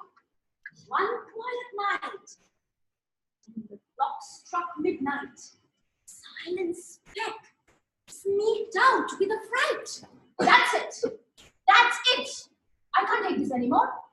I'm leaving this place. I want to go away. I'm going away.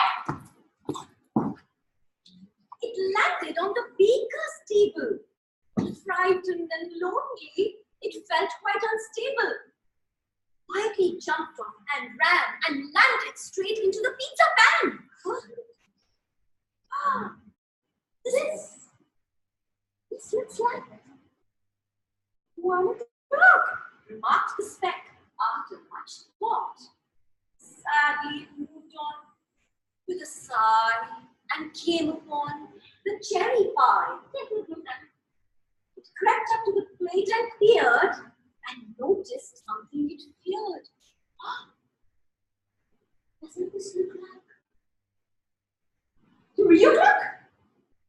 Remarked the speck after much thought. Night was dark and still. The silent speck sat all night on the windowsill. It missed the tick-tock of the clock. Just then, it was morning and it noticed a flock. dancing wildly in the sky as the first ray of the sun pierced its eye. A riotous group of children came running, clapping, screaming, skipping, and humming. They rushed to the apple tree and did something spectacular as they shouted, "Whee!" One on top of the other, they climbed as roars of laughter in the bright day chimed. "This for sure looks like 6 o'clock," remarked the speck after much thought. Suddenly there was a noise in the stall. The baker rushed inside the hall. It was time to open up for the day and clean up the mess that lay astray. A chocolate cake with one slice missing had to be replaced to avoid customers dissing. This definitely looks like 9 o'clock, remarked the speck after much thought. Just then the baker looked at the clock on the wall and let out a gasp so loud, so tall.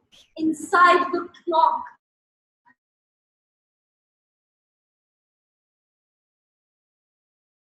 lay silently in a heap with hanging heads. Not a minute had gone by without the memories of the clock. A bond so strong, nothing could ever know. Home is where the heart is. Silent Speck sighed and set out for the clock with swift strides. Silent Speck bounced back into the clock and embraced his friends tightly. And they all shouted, "Tick-tock, tick-tock, tick-tock, tick-tock, tick-tock, tick-tock, tick-tock, tick-tock." Thank you. So this was written by Rohini. The whole poem is written by Rohini. We just enacted whatever we did. I think thank you so much. Thank you, and we brought the poem to life. Thank you so much.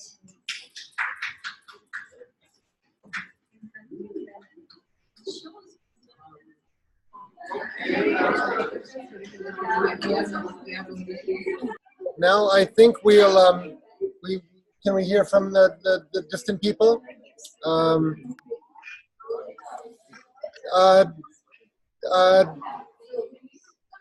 Go ahead, Delphina. Okay, 15 up.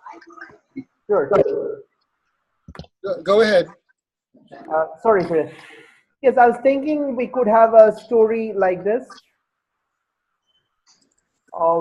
Winnie, a drop of water, was feeling very weak and was feeling like I can't hold myself, I'm just flowing, I'm not able to be in one position. What should I do? I want to be strong, I want to be firm, I want to have my own space. And this drop of water, Willie, keeps trying to do, what can I do? What can I do? And Willie maybe goes down from the mountain to the river, but nothing changes, dashes against the rock and splashes, and becomes even more fragmented and weak. And Willie thinks, where can I go? Where can I find a place to be strong?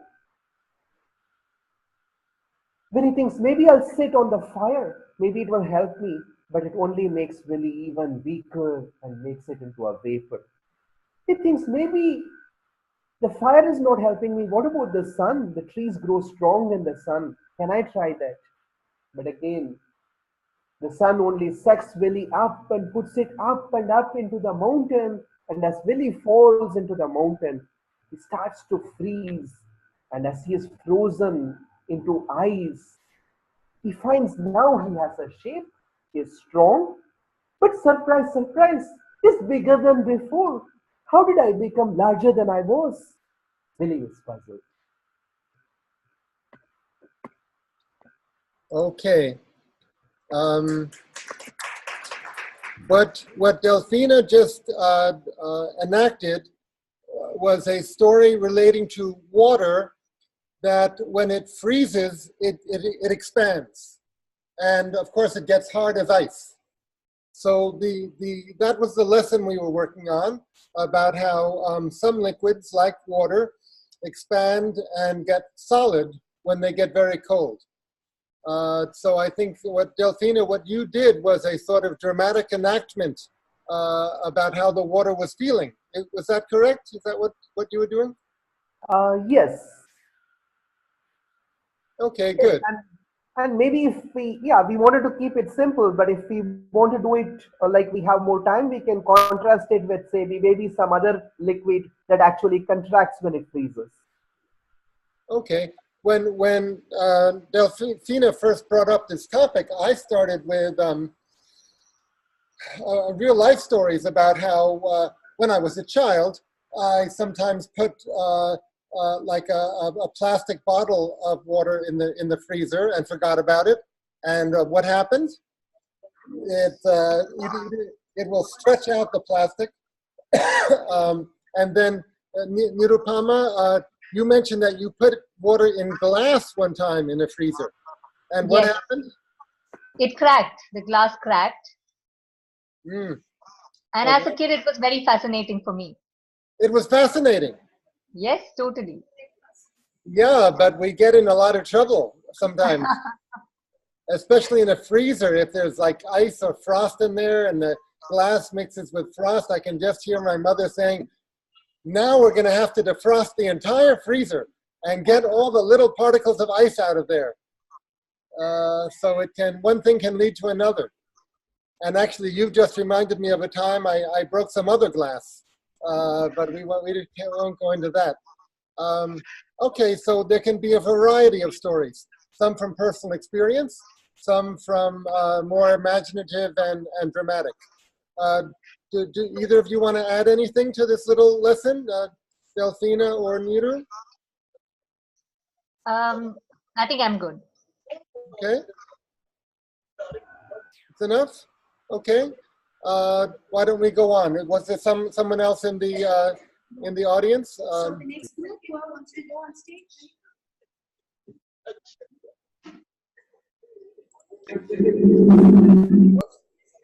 Okay, now sit her down. And now why don't you come and join us?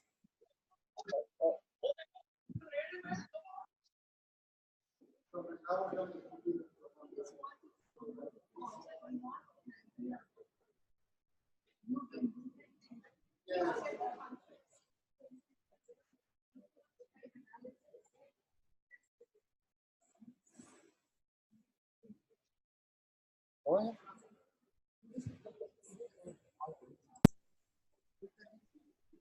No, we can't do that. We can't do that because it will cause visual feedback. We have to keep the camera on the side. Oh, you don't want this? It will show the picture of the screen. Okay, Yeah, fine. Okay, let fine, me fine. do it. That's okay, not a problem. The problem with having such a big video wall is that it causes visual feedback.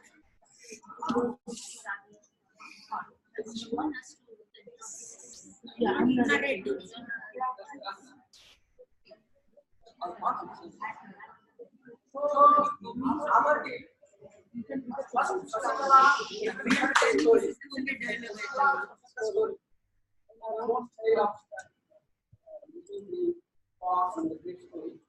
And then three of them, Srimati, Kumati, Ramya, Sonia, they'll be telling what are the concepts they are going to bring out from that story. Thank you. Thanks a lot. We are not professional storytellers, but we do share your stage now. So thanks for allowing us to do this. Well, we were discussing about the fox in the grape story, and we kind of finalized with what we were going to do it. But when I just started coming onto the stage, something clicked my mind. Instead of going to the same story and then making the changes. So I thought, what if there is a grandson for this fox? And he wants to not just change that part of the great we saw and my grandfather has just ignored it and gone. So how can I change it? So he has a couple of friends whom he wants to ask who are literate. So why can't we just change the idea of grape being sour? Instead of that, we somehow find this grapes and get it across. So he invites his friends to find out a way to reach the grapes. Because till now the grapes are the same place. Okay, but it's another media. So let's see how these foxes are going to help us. So I have tried, like I'm the grandson of the great grandfather fox. Can I have some name for him? Can anyone suggest me a name for C? Foxy Fox. Yeah, thank you so much. So it was Foxy Fox, my great grandfather, who actually couldn't do it. But now I have taken over the captaincy father, grandmother. I will try and get this great. And okay, what would you like to call me as? Foxy. Okay, so I have like to say. Okay. Right. Okay. Okay, the bullet from Solar is now calling friends on stage. I mean, we have to see that. Soumya, are you ready? Yes, I'm ready. Can you please help me out to get the grapes? Yeah, I'll help you out. Wait. Oh, I'm really worried because I want to. You don't worry, I'll somehow try to be that. Oh, I couldn't reach the grapes. What should I do now? That's what my grandfather did. Try something else. Okay, fine. I know you're a physics literate, right? Yeah, you have won many models. Can you please try? Maybe like, shall I go down and use force? No, now also I couldn't reach it. Maybe I can try like this. If I travel a distance and then come with the great force, I think I could reach the grapes. Oh! But now I couldn't reach it. Oh, that's very bad. Okay, don't worry. I think you have taken a lot of effort. Now let me call. Would you please try? Thank you so much. She's a chemist. Let's see what she's saying. Hi, buddy. I can help you with this grapes. See, you're not so right yet. And we know acidic when they are not, when they are wrong. They actually damage your food canal, you know. Oh my God. Who is that? It's so strong. Why your great grandfather told you saw it. Oh, so that's true. See, now no one will say that, right? Okay, very good. Now, please don't tell that my grandfather was someone who said I said this is what you did. Because he actually knew the reason behind the grapes are strong. Fine. Thank you so much. So, henceforth, no one will blame my grandfather. Okay? Thanks a lot. Thanks a lot. But still, we haven't accomplished the task. We need someone to help out. We need to figure out a way to reach for the grapes. Hi! How are you? Oh, she's a great biologist, by the way. And would you please help me?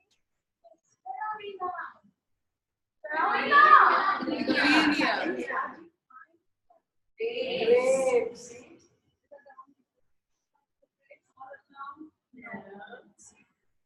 Leaves. You see the leaves? Yes. Where do you see the leaves? Oh, yeah? Climbers. Yes. Climbers. Do they stand like that? No, they climb. They climb on what? The snake. Who is the snake? That would be, you don't tell me to see it, I couldn't do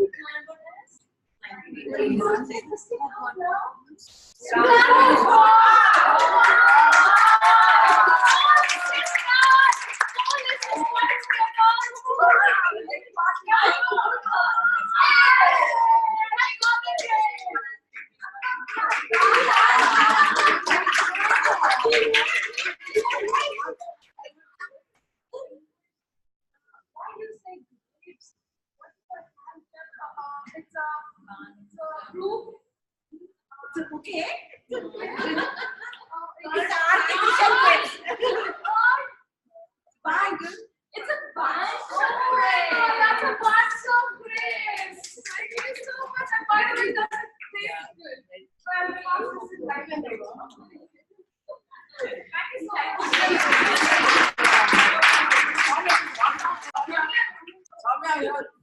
Why did you come and jump and what happened? Why you were not able to go up?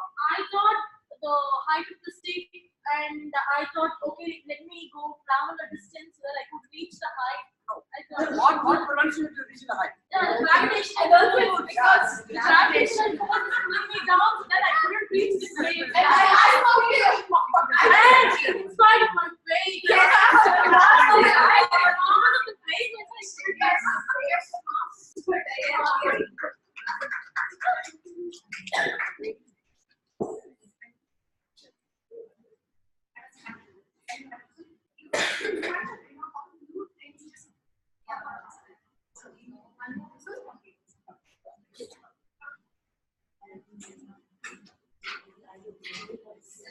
Come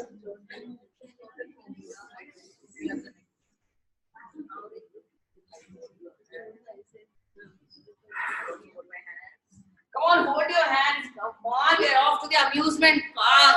Oh, careful, careful, careful now. Hold. Let me buy the 1, 2, 3, 4, 5. 5 tickets, 5 tickets. Careful, careful. Sure. Quiet. Now once, come. Now each of you will go to whatever amusement you want to go to, but then you have to tell me and go where you are going. And I think the 4 of you stay in one place till one finishes. I can't look after and run after all of you at the same time. Okay? What do you want to do now? Swimming. Very good. Change your dress. No. But then if you go into the water, anyway, go and see, and then I'll tell you. Go swim and come out. I told you when you wear plastic clothes, you should change into something different. Now it has become tighter. Didn't I tell you? Let me help you change it now. Come this side. And now what do you want to do? Okay, go climb. You wait here. Careful, careful, careful. I told you not to jump from there. Mama, is there a magnet here? It's pulling me down.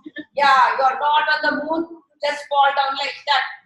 Earth has gravitational force. What force? Remember. Okay. What force? Very good. Now what do you want to do? I want to jump on the trampoline. Oh, great. Slowly. Climb onto it. Yes. Jump. I'm very scared. It's okay. Yes. Now I am below. You are above. Jump. It's something like this. Yes, that's a kind of buoyancy kind of thing. Not exactly buoyancy. What is it? It's a spring. Spring kind of action where it goes back to the same position once you tension is released. Yes. Wonderful. Shall the others are waiting? Come. Jump slowly. One last time. Okay. Very good. What do you want to do now? I want to swim, but I'm scared about the water that will No. I'll give you a tube. You just put the tube over it, and it will help you float on the water. And yes, that's called buoyancy. Yes. No. It is filled with air. I can go there. Yes. You can go. You will not drown at all. I'll wait here for you. I'm so happy. Yes. Now she can be peaceful in her boat. No problem. Now what do you want to do? I want to go on a roller coaster. Wonderful. Are you not scared? No? Sure? You know what happens there? You know? Shall I tell you? Even after that, if you want to go, I'll say it. Okay? You go up. And then that seat in which you are sitting will have gathered a lot of energy. It will go to the top. And there it will have so much energy. It's called potential energy. It's ready to run down. Once it runs, it goes and comes to a stop. And that energy is called kinetic energy. You want to face both the energies? Yes. Are you ready? Yes. I'm scared, but are you ready? No. Yes. Yes. Wonderful. Go. Go. Enjoy. Careful. Hold on to it. Yeah. Wonderful. Now shall we all go home? Yes. Thank you.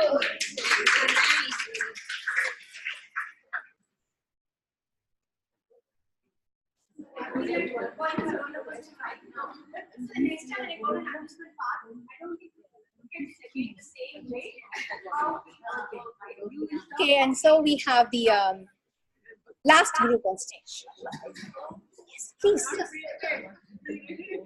They're very bad.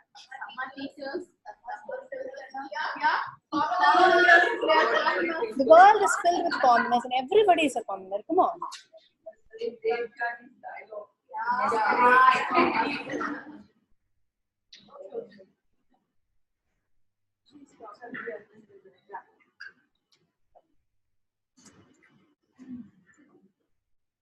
upon a time, nothing was fine. There was a nothing called rain. Everything was in vain. Everything was in vain. Once upon a time, there was nothing was fine because there was nothing called rain. There was water. And during that time, there was a little girl named Sumati. And Sumati was feeling it's really hot. I can't bear this heat. I want water. I want water. I'm thirsty. Really feeling hot. And who do little girls go to when they have a problem? There was her farmer father. Father, I want water. I'm really feeling very hot. There's very less water in the well. You can go and fill up some water from there. But there is no water in the well too. Oh my dear, I think we will have to pray first the God to pour some rain on us. Okay, Father, let us pray. When we sit and start to pray.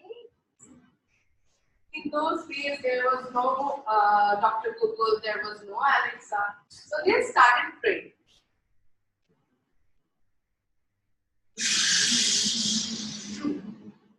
There was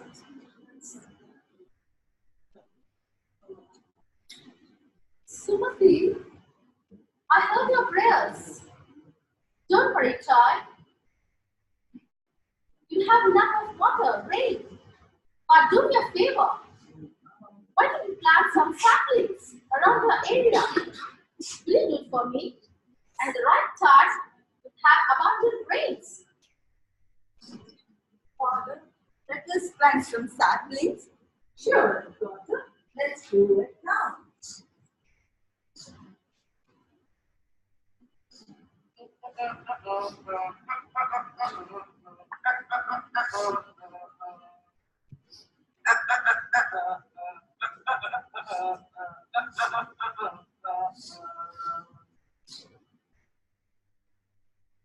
Father, our sapling is growing nicely. Yes, Sumati. Just as we planted and it's growing nice. I'm sure we will be expecting some rains at least. I hope the God has mercy on us. And what happened to Sumati's prayers? Sumati's prayers reached the God. And God preserves things which are close to his heart. So he took the prayers and he preserved them, condensed them, and kept in small white containers. I'm so happy. It's tears of joy, tears of happiness. And all my tears are as rains. The small white container started floating in the sky. It's raining, it's raining. And since by then, the saplings has grown up as plants. Only beside Sumati's house was a place where. And from that day, people knew that it rains only at the places where there are plants and not at deserts. That's why all the anti-deforestation campaigns. We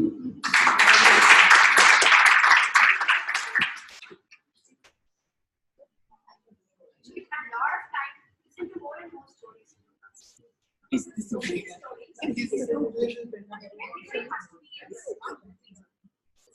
Of information there. Okay, so next we have Rohini on stage to share. Actually, I believe, not only me, many of us believe like we learn by observing. So teaching how to use storytelling to teach academic subjects, we learn it better when we are given lots and lots of examples where we can find those academic concepts. So let us listen to a story from Rohini.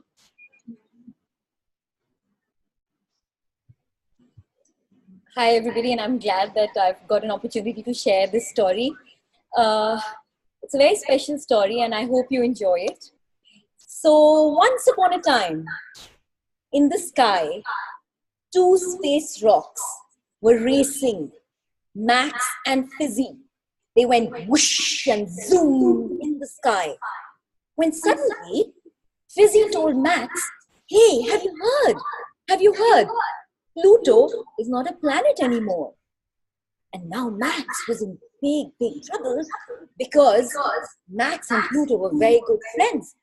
And Max knew what a sensitive little friend Pluto was. Max really wanted to be sure if the news was right. So Max went to the sun and asked the sun, "Sun, I've heard Pluto is not a planet anymore. Is that true?" And then the sun said, "Yes, Max.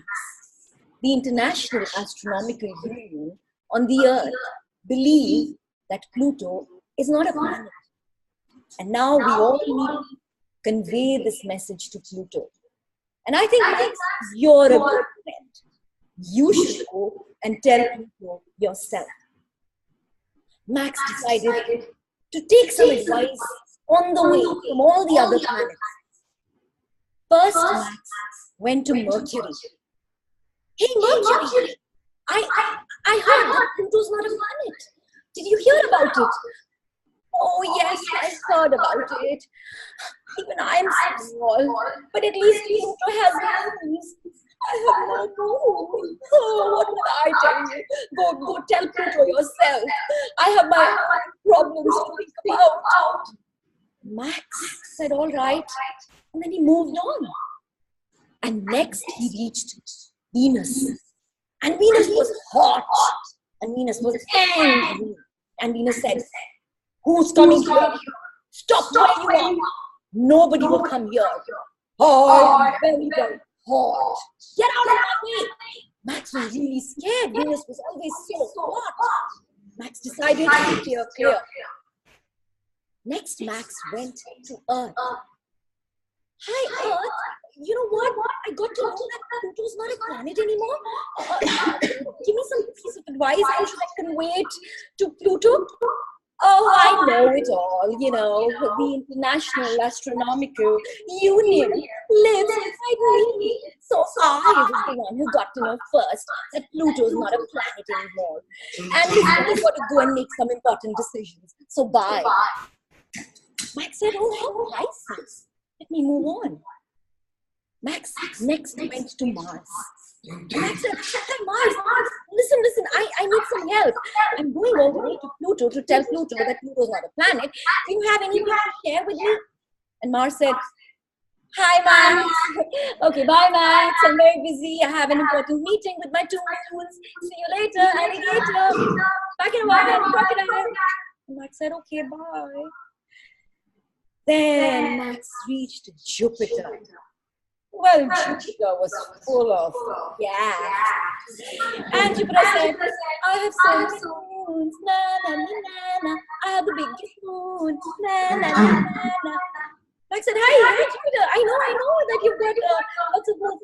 I have the big moon, na na. I know you've got a big moon. I have a big red storm, na na na na. Jupiter, bye. Well, now Jupiter is really full of gas. I need to move on. Next, Max went to Saturn. And Saturn was busy polishing his rings and painting his eyelids. And Max said, "Hey, Saturn, listen, I've got this message to convey to Pluto that Pluto's not a planet. But do you have any..." "I'm a little busy right now. You know, I've got to look good in the solar system. So I'll see you later, okay?" Max said, "All right, fine. You can groom yourself all you want. Let me move on." Then Max reached Uranus. And suddenly, Max was really, really cold. And there was a big storm coming in Uranus. Ooh. Max said, "I better stay out of this before I get stuck in the storm." And Max jumped on it. And it was so cold that freezing and more storms than ever. Max said, "Oh no, I've reached the end." And I'm nearly there. Pluto's right here. I need to go and meet Pluto. And Max reached Pluto and said, "Hey, Pluto, I have some news for you. You know, I checked with so many planets on the way, and everybody knew about it. You know what? They say that you're not Pluto said, a planet anymore? Yes, you knew. Oh, I knew all along. You see, I heard about it. And it's okay. That doesn't matter. Some still believe that I may be reinstated as a planet soon. And I'm still a dwarf planet. You know what, Max? You took the trouble to come to me all the way from there. And you know what I value? Your friendship, the effort you made. Small or big, it doesn't matter. I love myself for the friends I have. Thank you. So I think I don't want to say anything more about it. And maybe you could use it in your lessons when you're teaching the solar system. Every little planet's elements somewhere interwoven in the story. So thank you so much.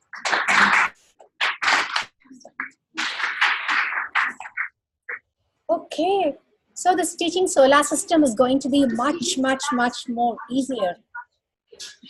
So now we have one more story talking about something very important and very serious. So I invite Lavanya Prasad to share her story.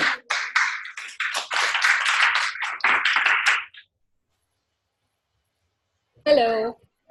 Hi.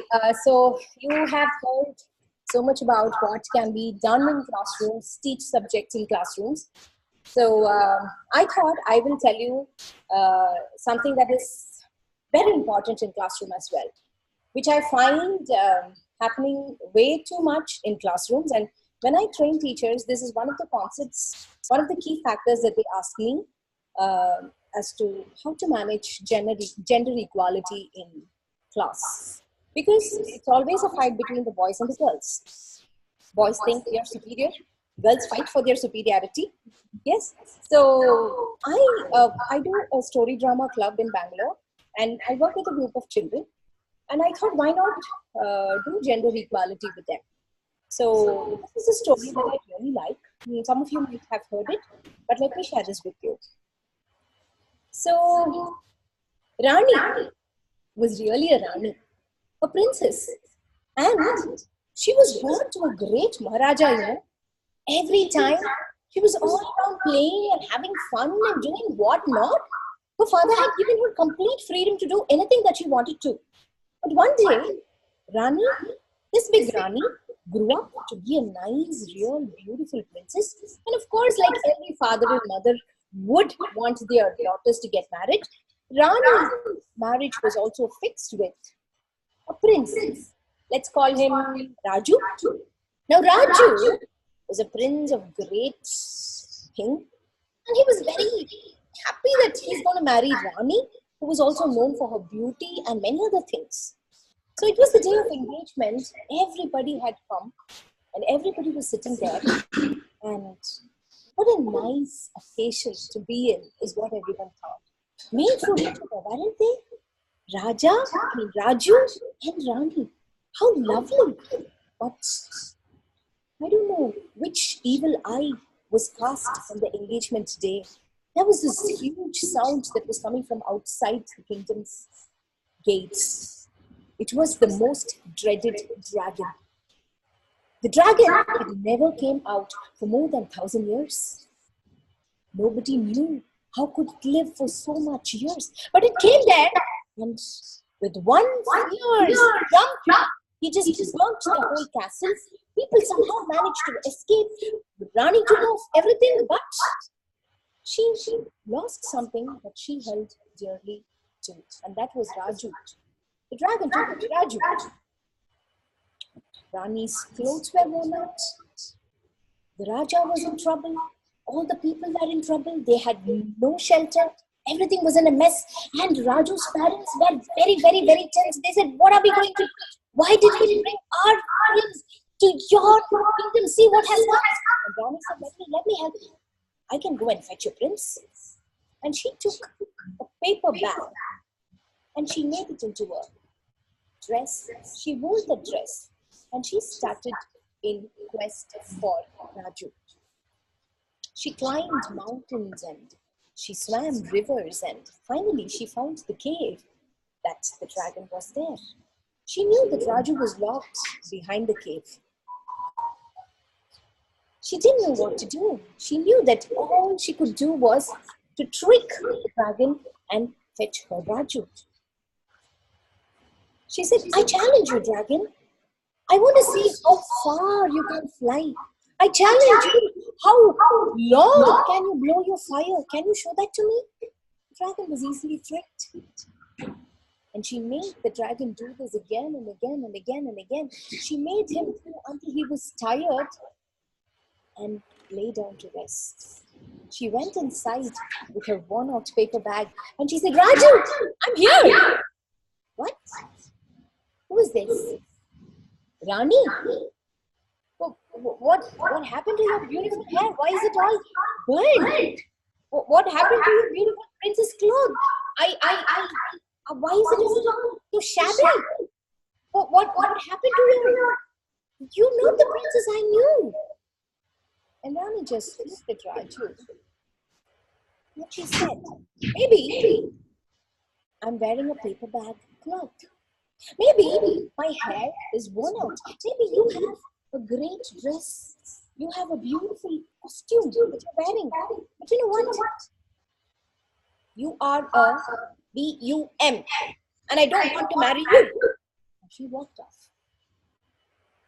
This is the story I told to the group of children. And I asked them, so what do you think? What color do you think was the princess' cloth? What color do you think was the princess' cloth? Priyanka? Pink. What do you think? Green? Yellow? Red? White? Blue? Brown?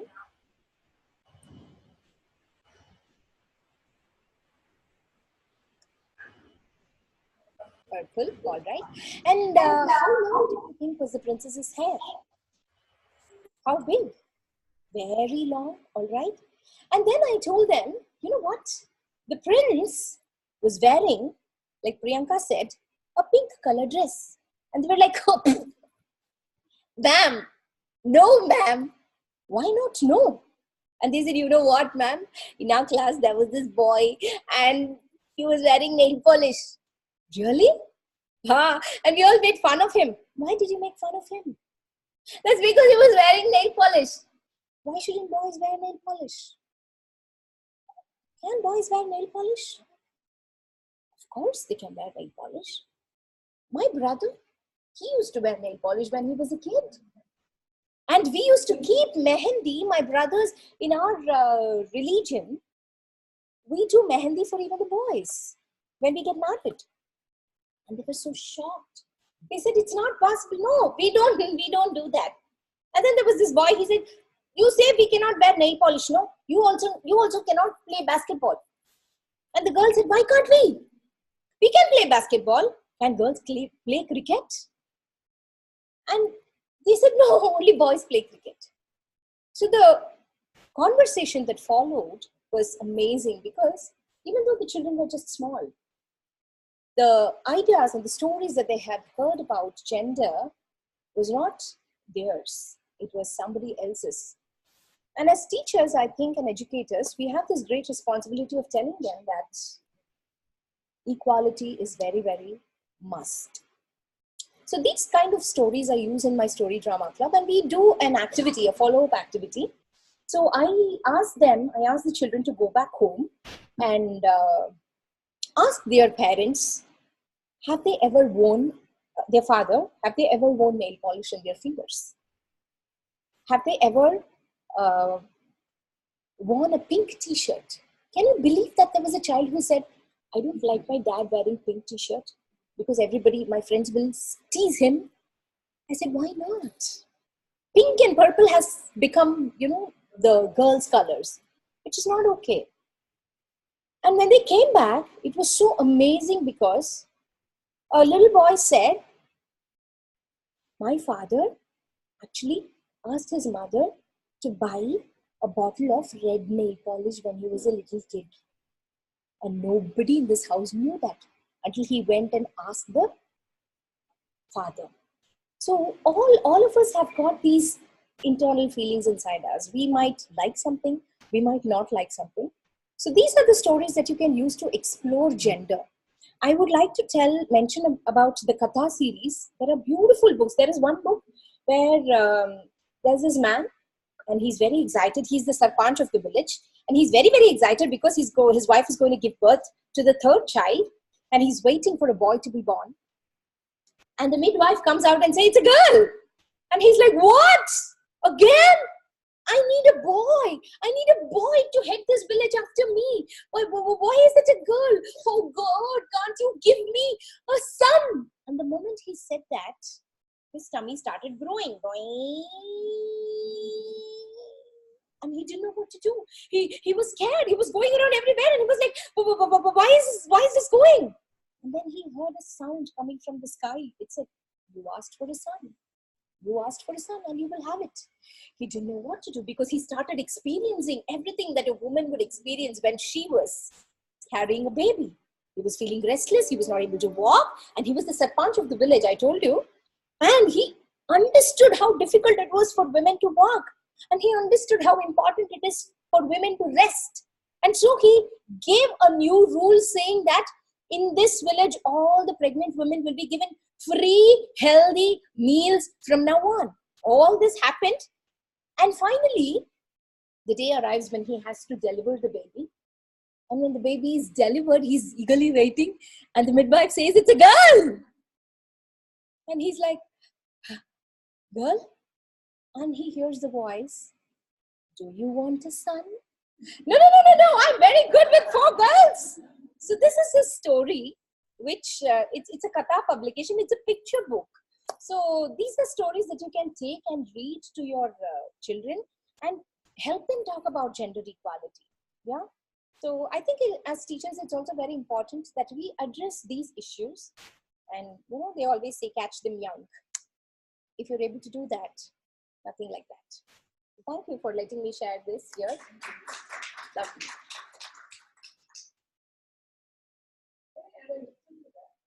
Yeah, sure. I also take some theatre classes with children, and I told them a story where the husband is totally useless, sends him away from home, and he comes back after getting some money through other ways. And when he comes back, he sits at home, and then they are happy again with all the riches. I asked them to enact that story, and you should have seen the moment it was the girl, when she had the power to kick the husband out of the house for not working at home. She threw him out. And that time the little child was very docile. The husband role fellow was very docile. And when he came back, he, with all the money and everything, he sat again lazily like he was before. And then the wife says, why are you sitting like this? He says, I have brought all the money. How dare you order me around? Then I said, is this how your parents talk to each other? So then there are roles which they observe from their parents, grandparents, and those have to be changed, is what I told them. I said, yes. And would you like to be treated like that if you are a woman? I asked with the girl. And she said, no. And then they realized, like that. Actually, that reminds me of dialogue in the Tamil movie. It says, "Pasanga ketta vaartha pesa maatanga, ketta vaartha dhaan pesuvanga." Which means the kids, they don't talk what they hear. I mean, what they don't talk bad words. They just talk what they hear. It's rhyming in Tamil, of course. So they actually learn from us, from the adults. So we as adults, I think we have to be really responsible enough to give them the right path. Good, yeah, be good role models. Because after the it just came up to what roles or what professions that girls and boys can be. And it was amazing to see that children wanted to become trained just came out professions like train drivers, and they would say boys, chef, girls, and car drivers, boys, lorry drivers, boys, auto drivers, boys. And the homework, the fun work that I gave them was, you're going to find out a girl bus driver. You're going to find out if there is a girl train driver. You're going to find out if there is a boy chef. Now they know boy chef because of MasterChef Australia. So thanks to them. Yeah, so this was very, very beautiful because they had to go back, search, and they were so thrilled to find out that in Bombay there is a girl train driver who, who rides the metro. So all these things can be bought out. I mean, you can ask them challenging questions and make them only bring the answer to you. And it will just change the complete mindset of the child that way. Yeah, thank you. In Chennai, women's manhomes and women corporate drivers are there. Yeah. So you should, the Katapuk also has a very similar thing where, again, the girls are not given education in a whole village, and because they had to get married. So the girl goes and prays and she says, can you do something? The fairy says, okay. If the word marriage is not told in your village, then nothing will happen. People will forget that the girls will have to be married at such an early age. But once the word marriage is told, the spell will be broken. So the girl goes home and the word marriage is not told at all. And the girls study, and Meera becomes a carpenter, Rani becomes a plumber, and all these things happen. And finally, there is this uncle from the next village coming and saying, why? Your daughter is 18 and you haven't married her? The moment he says married her, the spell is broken and everybody feels, we have to marry off our daughters. And then they say, why are you not going to the river to get the water? Come, let's go to the river. And then the mother comes and says, no, Rani is a plumber. She's made pipes for us. So we need not go to the river and get. So when you read such, and these are all picture books. So try finding these books. It's online and beautiful. It just breaks whatever they have in their mind. And ask children to make up stories. They come up with such wonderful stories of girls doing such jobs and boys doing different jobs. And the wonder factor is the boys and the girls don't feel embarrassed after listening to such stories. And they feel very proud that they are being one among the others, the ones who are creating a difference. Yeah, thanks. Wonderful thought shared. So back to our thing, like would any of you participants who have come from to attend the workshop, would you like to share anything? Whoever on the academic subjects or anything else. So probably we can, if you have nothing to share, we'll close it now. Okay. So we'll be meeting again at 1:30 for the next session. So meanwhile, like we can, we can socialize. Any questions you can take it up online. We hope you got the handout. If you didn't get it yet, you will. Yeah, we have to. And certificate. So make sure that you get the handout and the certificate. Handout is a list of stories. Basically, as I told you, the best way is to listen to more and more stories to get a hang of it. So feel free to approach us offline also if you need any more assistance. Thanks for being here. Thank you so much. Have a wonderful lunch and be back by 1:30. Thank you. Thank you so much. Okay, Delphina, thank you so much for attending, and everyone else also. But just a second, I'm going to stop recording. Okay.